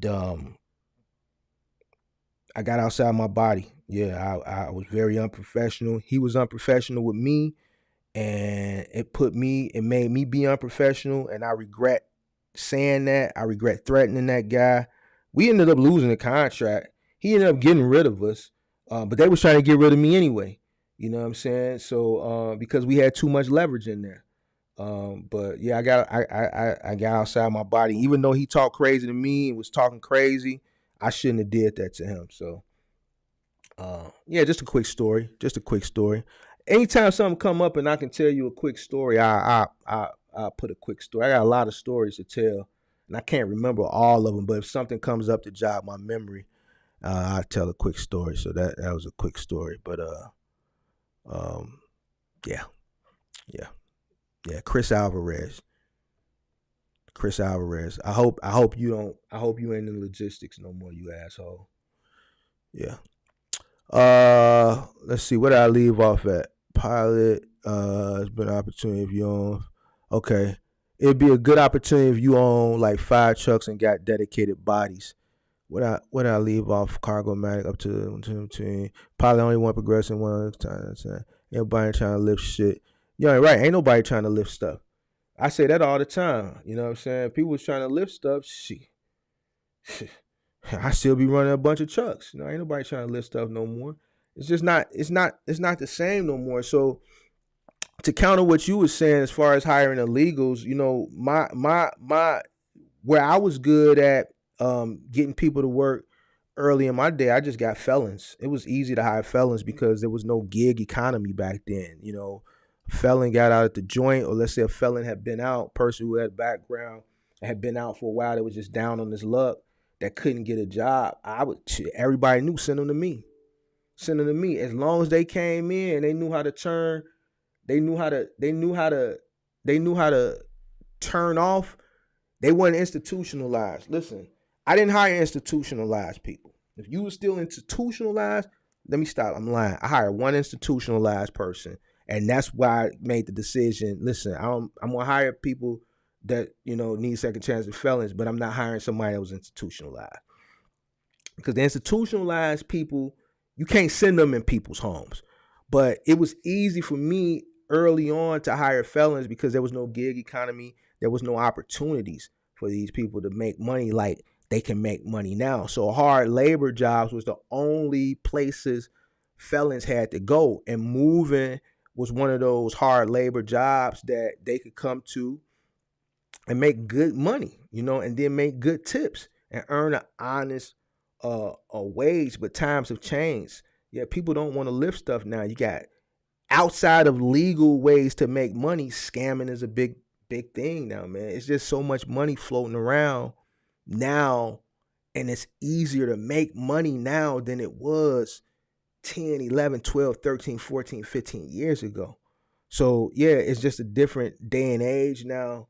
And yeah, man, people don't want to lift stuff. Back in the day, if you were forced to lift stuff because this was your only alternative, then that was it. It's just a plethora of different opportunities now. So to people listening, and I say this all the time, I don't sugarcoat nothing. I don't say, yeah, you can make this much money in final mile without telling you the cons of it too. And the number one con, is sourcing labor, sourcing work, and retaining that labor, retaining those workers. That's the biggest thing with starting a moving company or starting a final mile company. It's sourcing labor. All right. Even if you're running middle mile, where it's not as labor intensive, keeping a driver. Even if you a McDonald's franchise owner, it's hard finding and retaining labor now, period, because people just have a plethora of opportunity. There was a time back in the day where the employee was dependent on the employer. Person would take their job serious. I ain't gonna piss Mark off today because I need my job. Man, Junior going prom in a month. I gotta get his prom stuff together. I gotta rent him this car, this, that, and the third. Whatever the reasons may be, people were dependent on, employees were dependent on the employer because this is all they had. There wasn't many opportunities. You piss off your employer, you get fired, you gotta go through a whole process of going on monster.com, careerbuilder.com, Yahoo Jobs, all that stuff that existed back in the day, applying for jobs, going on dead end interviews, people not giving them an opportunity because they felons. Nowadays, man, shit, who you talking to? Man, Mark, I ain't on that shit, man. Man, I ain't trying to lift shit today. You know what I'm saying? Whatever the case may be. Jim, man, I ain't coming in. My stomach hurt. Whole time your stomach don't hurt, or your stomach hurt because you hung over because you partied last night. You know what I'm saying? And you don't care because now the employer is dependent on the employee because it's hard to source talent nowadays. The game has changed now. You know, you got McDonald's. You could do no call, no show for a whole week and show up to work the next week and still got your job. They won't even fire you no more because it's hard to find work. I mean, it's hard to find employees.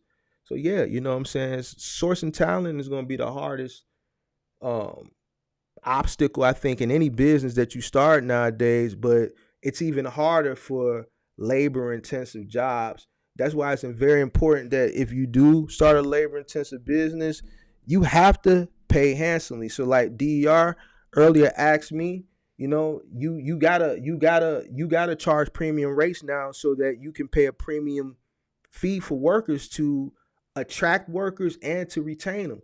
Like that's just the way it is now. That's just the way it is. And that's the honest. I'm never going to tell you a pro without telling you the cons. It's going to be challenges to anything you do, and sourcing talent. I don't care what business you in, even middle mile, OTR. You know, a lot of people, man, Mark, I'm going to go get me a truck and I'm going to put me a driver and I'm going to have another source of income. I said, man, your biggest fee is going to be hiring a driver. Well, man, my cousin say he going to drive. Okay, we'll see. We'll see how long that going to last. Mark, you want to buy a truck? No, I don't want to buy a truck because I told you it wasn't going to work. I told you it wasn't going to work. I told this story over and over again. I got a sub. He probably not a sub no more because I had to tell him about himself. Well, I told him the honest to God truth and he didn't like it. He invested into one of his best friends. Best friend was down on his luck, in between jobs. Friend has money, another successful business. Hey, invest in this box truck business because he was listening to all these YouTubers last year, selling them in this dream on $1 million. Man, invest in this box truck, man. I'm going to run all the loads and we're going to split the money halfway down the middle. He bought the box truck, 90 grand, paying $2,900 a month for the note, $2,700 a month for the insurance. That man, his best friend, did one load and said, nah, man, this ain't what I thought it was going to be. And just left his best friend of I don't know how many years and just left him hanging. Don't even talk to him no more. Did one load. Yep. One load. Now he's asking me what he going to do with the box truck. Shit, I don't know. Get it in and drive it. Well, I already got another business. What do you want me to sell it? I don't know. Shit, give it back. Voluntary repo. I don't know. Shit. But the point that I'm trying to make is it's hard finding people, period. It's hard finding people and it's hard retaining people. So just keep that in mind, you know. Everybody just keep that in mind. You know. If you were starting from scratch in a box truck, did not mind doing OTR but have no experience at all, would you buy or rent? In today's time, probably you said box truck or cargo van, and box truck did not mind doing OTR. I would probably try to buy God when I had the resources to buy in today's times. When you're paralleling buying versus renting now, it's like really no comparison. You know, prior to the pandemic, you know, renting a truck would be my answer, you know, without even giving it a thought, you know, but rates were very, you know, subtle then. They were fair rates. They weren't inflated rates. You can rent a truck then $450 a week, $500 a week, and that would come with 1,500 miles, you know, free. 12, 13 cents a mile for a 26-foot box truck. You know what I'm saying? And you can't get those types of rates no more.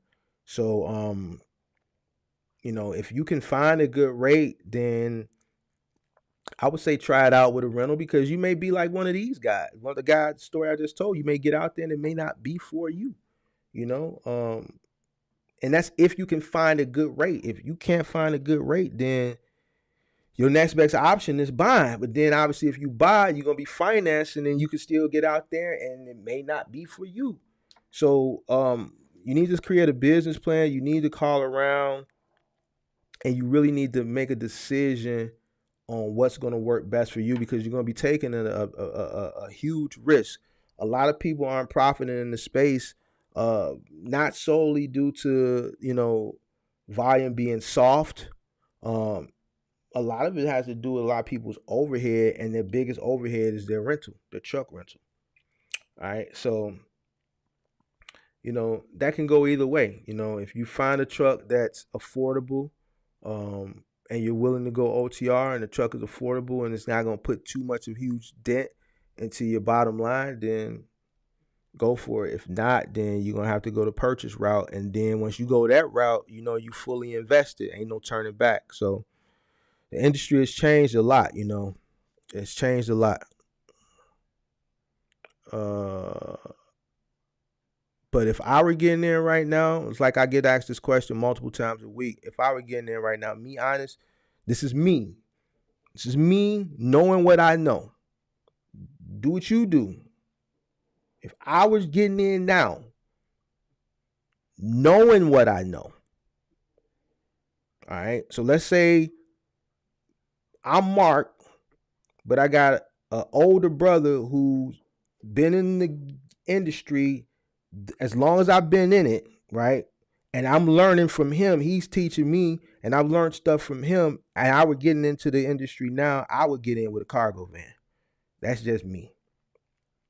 That's just me. And I would consider scaling at a later time. I think me personally, I would get in with a cargo van, and I know enough to maneuver and make a good, honest day's living with a cargo van, knowing what I know and willing to put in the work of a young, hungry entrepreneur. All right. The 29-year-old, 30-year-old me working from sun up to sundown.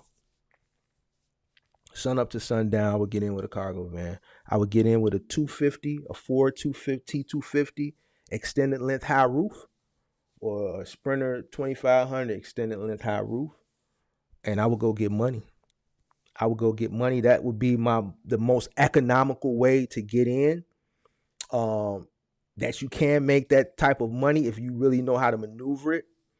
And when I mean economical, because your asset that you're getting is going to be way less expensive whether you rent it or buy it, right? Your insurance is going to be a lot cheaper. The regulations, right? The regulations that you have to deal with on the box truck side, some of those regulations you don't have to meet with the cargo van. I'm not talking about the DOT.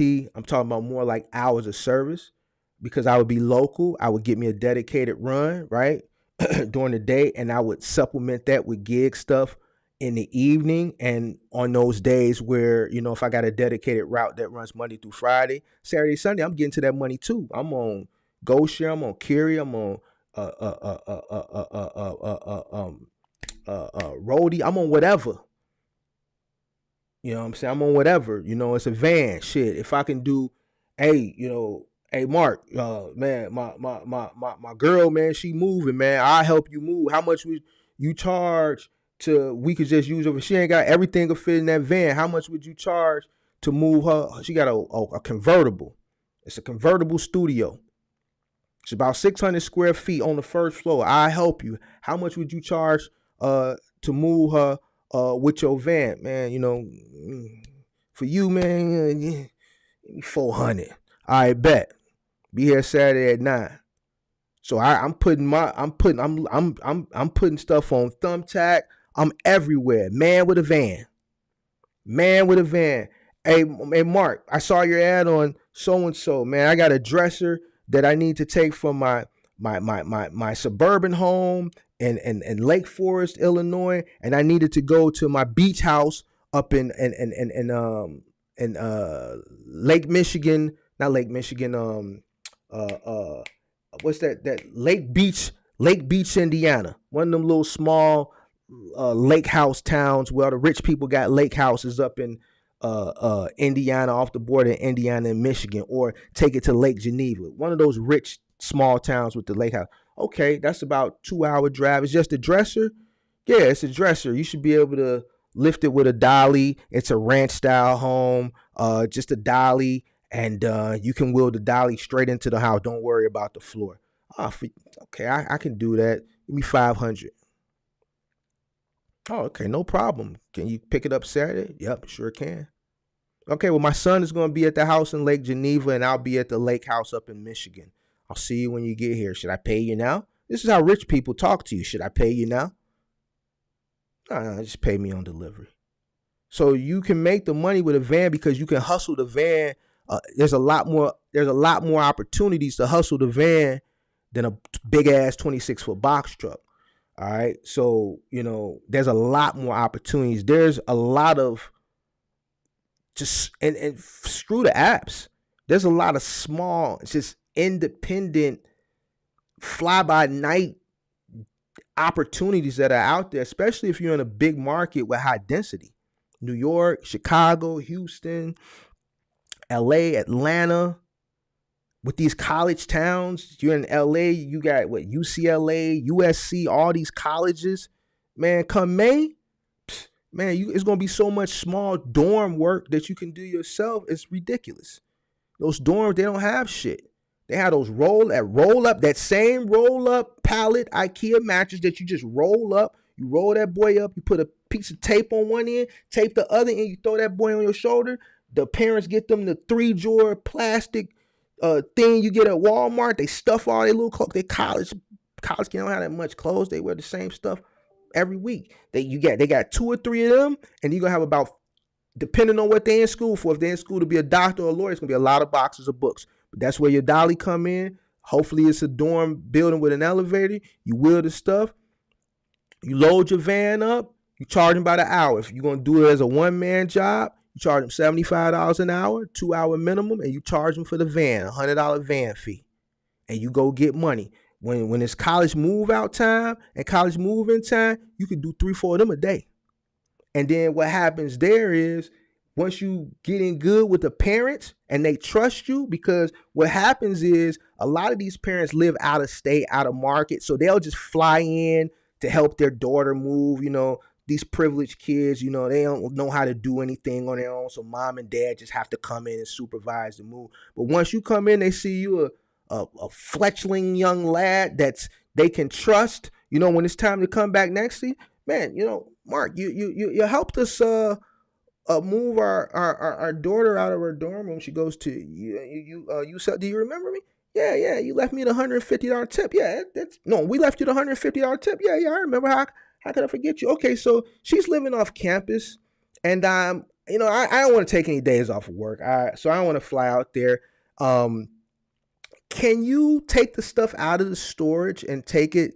She's moving into a townhouse with her friends, but her bedroom's on the first floor. You think you can handle that? And then we'll just Zelle you the pay. Just call me when it's done, and we'll just Zelle you. I'll make sure I tip you really well like the last time. Sure, no problem. Then they have what's called these community parent forums. All these colleges have forums. And I'm telling you what I know, because I'm telling you. They write we use this guy. We found him on Thumbtack. His name is Mark with the Van. And I mean, this guy is good. He's trustworthy. He's not a creep. You don't have to worry about leaving your daughter around. He's not sniffing through a panty drawer and all this goofball stuff that some of these cluckers do out here. And they put something in the college form, and then you start getting these calls. Hey, is this Mark with the Van? Yeah, another parent. We have a parents forum here at UCLA, and another parent posted about you, said that you moved their daughter. I was wondering if you could move ours. We can't take a day off work, and we need somebody to.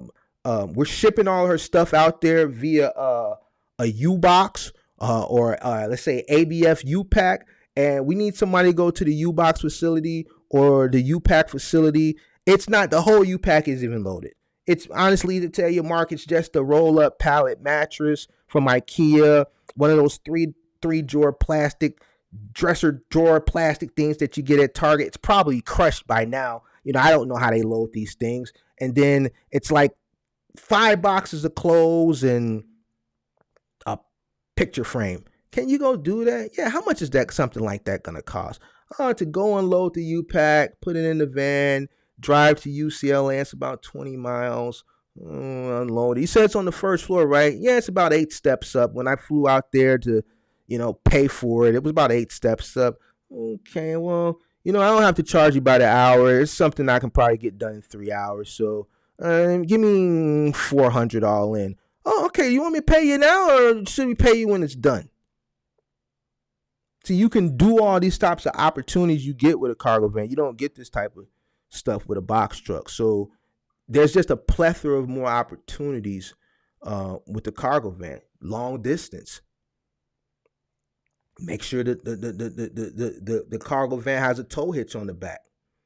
All right. So if you do run out of room, you just need a little bit more space. You go to U-Haul, get a 6x12 enclosed trailer. It's $29.99 a day. All right. You put the $8 insurance on it. All right. And you run that boy. You build that into your quote. Run long distance.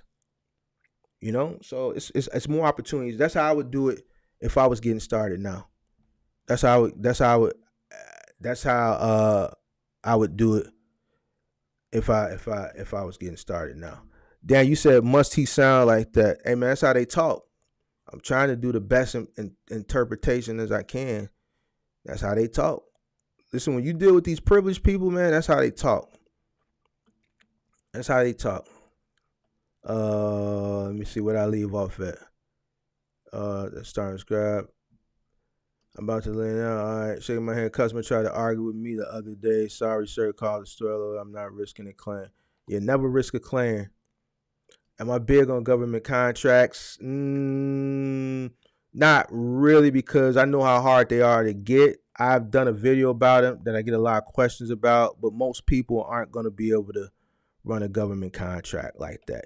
Government contracts are something that normally go to, very scaled business. Because when you're dealing with the government, when you're dealing with the state, when you're dealing with the city, when you're dealing with the county, and they got something on the table that you can bid for. Let's say if you're a minority, where let's say 25% of the contract got to go to a minority business. Normally it's something that requires a business that's scaled, because they're not looking for just one particular truck. It's just like I like to use this example, big city, public school bus, all right? School bus contract, you got all the public schools, especially cities like New York, Chicago, LA, where they got a lot of public schools. That bus contract, if you're a bus company owner, you're bidding on the contract to get that public school contract. You got to have hundreds of buses. It's hundreds of schools. So you got to have hundreds of buses. This school may require 20 buses. This school may require 10. This school may require 5. So, a lot of these big contracts, you got to be scaled. And then, like I always tell people, a lot of these government contracts, it's people complaining about, middle mouth. They got to factor their loads and, this, that, and the third. Listen, when you get in a government contract, you're not getting paid every week or every 2 weeks. You're getting paid 4 times a year. You're getting paid 4 times a year, once every quarter. All right. So you got to have the infrastructure, right, to operate a business when you're dealing with a municipality, because the city of Chicago or the city of Houston or the city of New York is not just going to cut you a check every week. It don't work like that. They do their accounting every quarter. All right. So your check for your first quarter that ends March 31st, you're not going to get that check until April 30th or the first week of May, because you got to allot 30 days for accounting. And then even still, you may not get your money because you're dealing with the municipality. We're going to get to you when we get to you. That's how, because it's a big dog. When you're dealing with the big dog, you got big dog money, big dog infrastructure. You're dealing with big dog contract.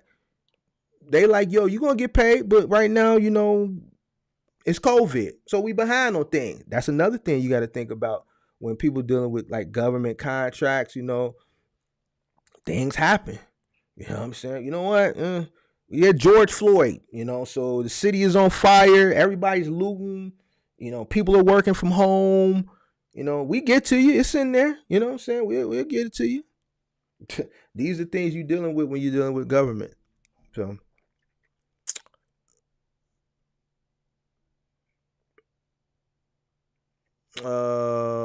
let me see. What I leave off at 30, 20 stops. Hold on. DH is sometimes unavoidable. How do you handle paying drivers for deadhead or middle mile box truck work? Middle mile, so when I've sent people to do long distance jobs, middle mile, the way I operate, because I'm a final mile person, for like long distance deliveries, usually I pay them a percentage. I don't, for something that's long distance in my lane, I don't pay by the hour because I'll lose every time. You'll lose every time. So you break a percentage down. Now that's gonna vary. If you one of those people who paying a note on the truck, me, I've always been able to give a driver at least a third of whatever this long distance, let's say middle mile delivery would pay. I remember sending this guy to Minneapolis to deliver a box, just one box. I charged the customer $600. Didn't have to send a truck. I sent them in a company van. So I got a company van that sat most of the time. I really don't talk about this van I bought often. I bought this brand new van and it sat most of the time. I actually bought it for a contract for Select Express, and it worked the contract for a while and then it didn't again. So it sat most of the time. I used it to send the fleet manager to get supplies at CDS or whatever. So I sent them up to Minnesota in the van, charged the customer $600. It was just a box, like a large box. And I remember giving him a third, and he complained about it. I'm like, well, what do you want me to do? Gave you a third. This dude started crying in my face, like literally tears. But I've always paid a third for like my long distance stuff. Now deadhead middle mile, I'm not a middle mile guy, so I've never even had a situation where I've dealt with that. You know what I'm saying? To really answer the question, to know what I would tell you. But let's say I was a middle mile guy and a person had the deadhead to pick up a run, I would pay them either a percentage still, or I would pay them a daily rate or mileage rate, I should say. Middle mile is tricky, and that's why I never got into it. I've always been a heavy lifting, hard working, dedicated, like to know what the money is looking like day to day type of person. You know what I'm saying? So never had that situation because I've never been in middle mile to really answer what I've done based off experience or what I would do. But it probably would be a percentage, mileage, or flat rate base. My nephew took 3 months off from Amazon and got his job back easy. Also, these comments must be from when we was talking about workers. Yeah, it's easy to get a job now. It's easy not to lose your job. It's hard to lose a job now, I should say. I'm still trying to pay some loans off so I can lease a truck. I have experience in moving, delivery, install. Okay. Young Lou said he got a wild driver story. Man, don't we all? Don't we all?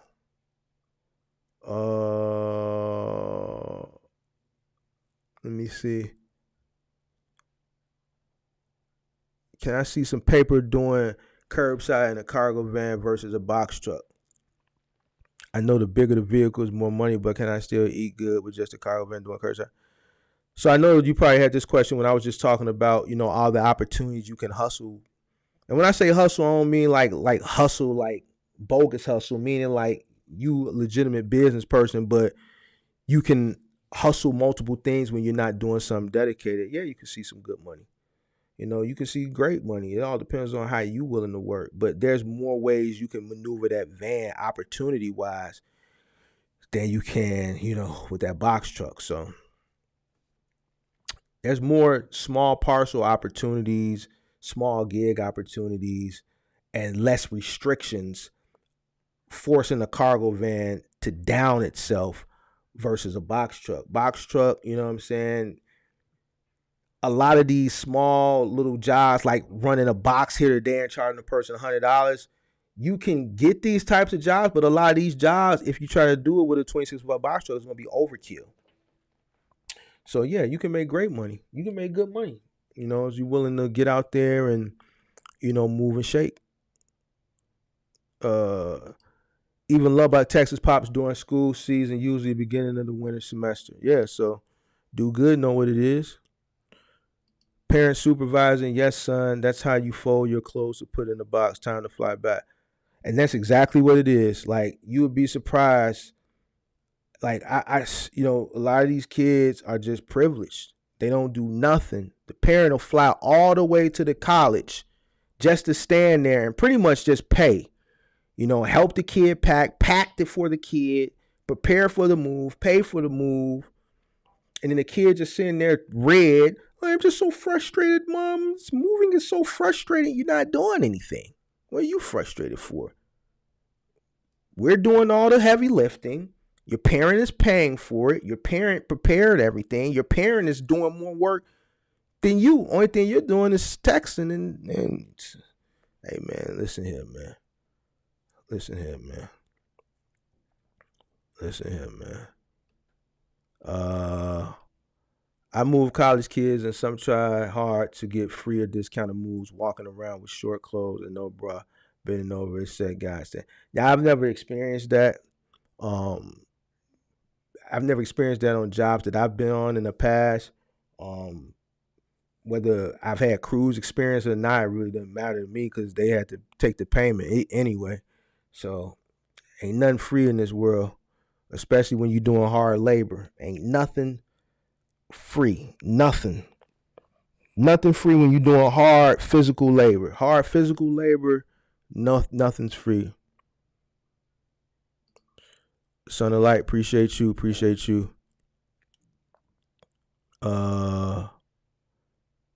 When I moved military families and the hubby was overseas, the wifey would flirt. You know, military moves, I've done some military moves in the past. I don't like doing military moves. You know, I don't like military moves. And here's why I don't like military moves. I wonder if Axel is in here lurking. Because whenever somebody that's in the military book a move, here's the first question they ask when they call. Do y'all offer military discounts? They won't, like, and I get it. They're fighting for the country and stuff like that. I don't like when people ask for discounts.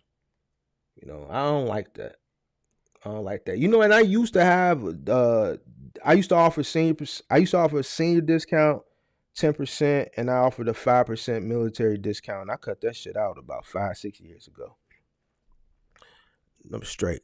I cut this shit out about 5-6 years ago. What happened to James? You know, me and Kirk was talking about him earlier. I don't know what happened to him. He out the game. When he did that trip to California, I know y'all said I was hard on him, but what did I tell y'all? That's why I jumped on y'all that was in the talking about, man, Mark, you being too hard. I said, man, y'all be quiet now. I said, y'all be quiet because if he gets stuck somewhere, ain't none of y'all gonna reach in y'all pocket. And then I turned back to the camera. I said, man, why would you take this? I said, this trip is going to kill you. This trip is going to end your career. I'm still 100% on my predictions. That's all I'm going to say. That trip ended him. That was it. When he got back to New York, that was it.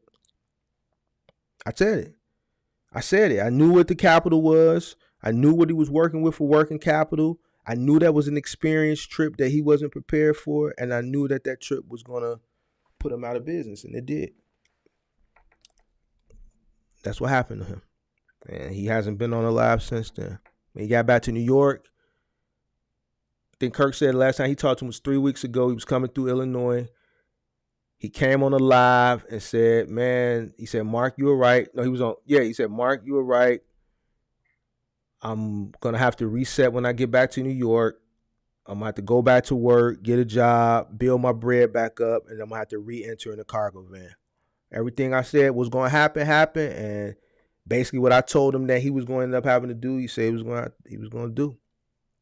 That's what happened to James. And he ain't been back on the live, my live, Kirk's live, a Monday live, the Wiseman, since he got back to New York. What is the minimum credit score to finance a box truck? And what's an average interest rate? So your interest rate for commercials will always be higher than a personal. Interest rates are steady going up now because of your boy Jerome Powell. That's going to depend on your business history. You're going to have to guarantee. I know when I financed trucks, I was at 6%, but you're talking about 10 years ago. All right, 6% is the minimum. What was the minimum back then for a commercial finance loan? That was the minimum you was going to get. What it is now, I wouldn't be able to tell you because I'm not financing anything right now. But what I can tell you is going to be, even at the best rate, is going to be high. My educated guess right now, if you were to go into a place to get a financing and you got great personal credit, because you're going to have to personally guarantee it, the best rate I think a person can probably get now for a commercial, it's probably about 9.99, 10%. Probably about 10%. And that's on a very low. And I could be wrong about that. It could be higher than that. It could be higher than that. You know what I'm saying? It could be higher than that. Matter of fact, I think it is higher than that. The best you probably going to get, I would say probably set the threshold minimum probably at 12% right about now.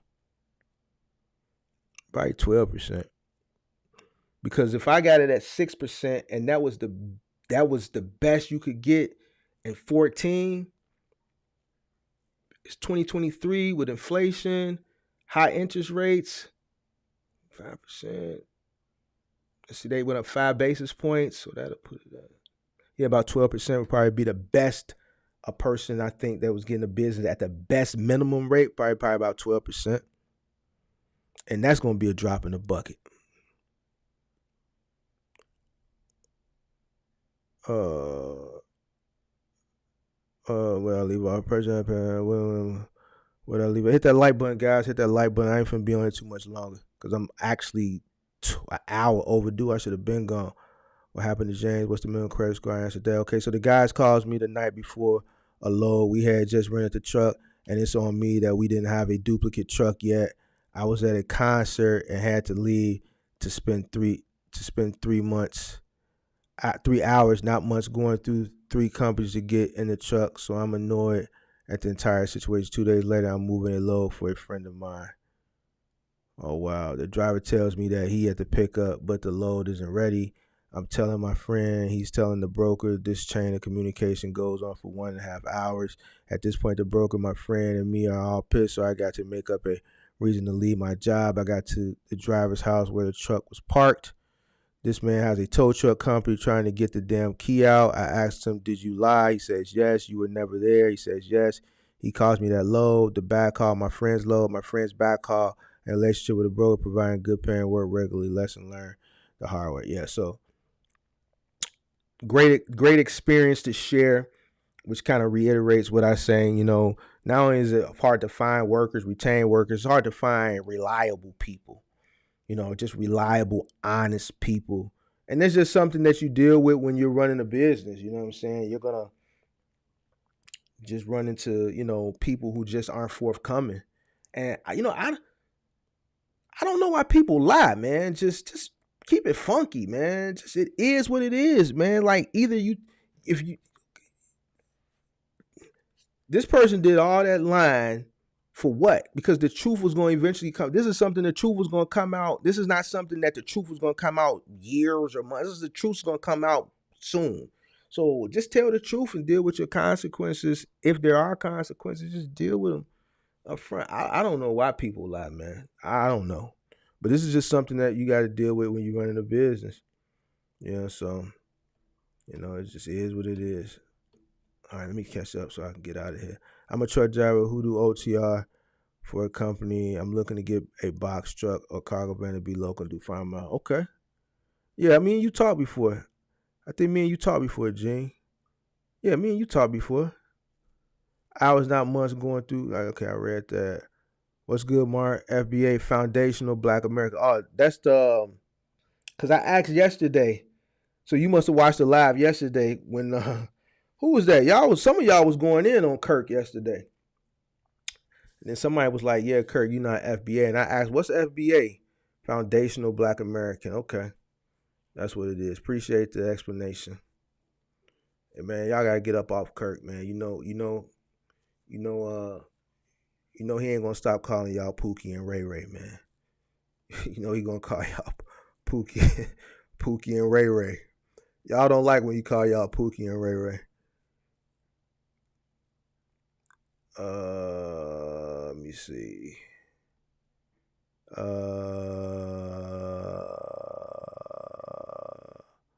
I love your contest help, but please keep it up. Appreciate you, Gene Rolling. Yeah, we did. All right, man. Boom. I caught up with everything.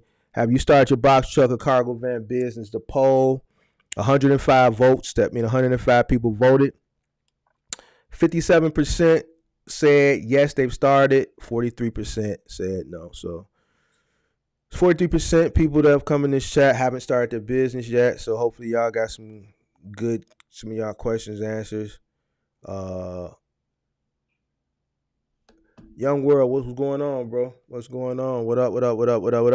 So 57%, well, one more person just voted. 57 to 43%, 57% favor, yes, they start. 53% no. Hit that like button if you haven't hit that like button. I think I answered our questions. Pop up live. I think I am done. I appreciate everybody for coming in. Like I said, I'm gonna try to do this once a week. Pop up. I don't know what time. It's gonna be random.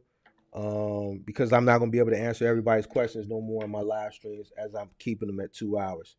So hit that like button on your way out. The 22nd is my 1 year anniversary on YouTube. So this Thursday show, I'm gonna do a little presentation, but I'm gonna probably do a shot on the show for my 1 year. So man, if you wanna do a shot with me on the show, man, make sure you got your bottle up. I may have some special guests pop in Thursday. You know what I'm saying? I'll probably take a shot on air, and to celebrate my 1 year YouTube. I hung in there a year, y'all. And like I said last night, my mission statement, the whole purpose of me starting YouTube was to help people out and to dispel a lot of the misinformation that I saw in one particular person's video, which what led me to do it. But then I saw that there was a whole culture and more misinformation, which gave me the momentum and the motivation to go even harder. And it came with a lot of, it wasn't easy. The people who've been following my channel for a minute, y'all know the stuff I had to endure and go through last year, and still put out more facts and more information. Here we are a year later, still providing content. I'm still helping people out. I'm still doing these live streams, spending time answering questions based off my experience, my knowledge base, pointing people in the right directions, not withholding information. Kurt was talking about, somebody said they had a broker's list. They was going to drop it, and then the next video they came saying, man, you got to pay me for the list. Hit this link to download the list. I don't withhold companies. I don't withhold contacts. If people reach out to the channel, recruiters, execs, and say, hey, Mark, we like what you're doing for the space. We want to work with you. Point us in the right direction. Here's our number. Have your people reach out to us direct. If they get caught up in the queue, you can contact us. We'll snatch them up out. I don't withhold none of that. I don't sell people phone numbers. I don't sell people contact information. I put the information out there because guess what? It's information. You know what I'm saying? If you want to strategize with the kid, my website, www.boxtruckcourse.com. The point that I'm trying to make is 1 year in, my mission statement that I had when I came in, I'm still withholding to that same mission statement today, which is helping people. And it is what it is. I just watched the live stream from yesterday a couple hours ago. I started watching it, but I had to go to sleep for this load them on. Okay. I wish Axel would set that little shit out and quit playing. Hey man, Axel told y'all he wasn't setting it out. He said that was his contacts, and he's not sharing it with people. So, people, not everybody, different strokes for different folks. We talked something about like that last night, and I'm not gonna hold you because this was a pop-up live, so I'm not gonna spend 4 hours with y'all tonight. I gotta be back on here Thursday. Listen, not everybody is gonna share information like that. You know what I mean? We talked last night about, as far as, black folks, that crab in the barrel mentality, how like when a person has access to information or they know something, they don't like to disclose that information to their people in fear of somebody passing them up. We want to be the only person with information so everybody can look up to us and kiss our ass, or the people who have information, you want to be the only one with that information, right? I don't operate like that. If I got information, then you got information. I don't sell information because it's information. You know what I'm saying? It is what it is. So you can't knock a person because they don't want to give out their contacts for whatever reason. I don't know. I don't care. You know what I'm saying? That's their business. Like I always say, man, I mind my business. I don't worry about nobody else's business. So it is what it is. Shout out to Young World for the super chat. Appreciate it. So if ain't no more questions, I'm gonna go ahead and get up out of this thing. Hopefully everybody got their question answered. And I'll see y'all on Thursday for my 1 year. I'm gonna do a shot. I'm gonna do either a shot of 1942 or maybe a shot of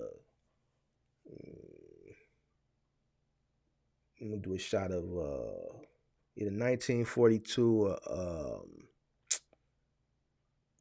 Don Julio or Neo, whichever I'm in the mood in. I'll do a shot on air with y'all. So, all right, man. On that note, I'm gonna get up out this thing, man. I'll see y'all Thursday. I'm out.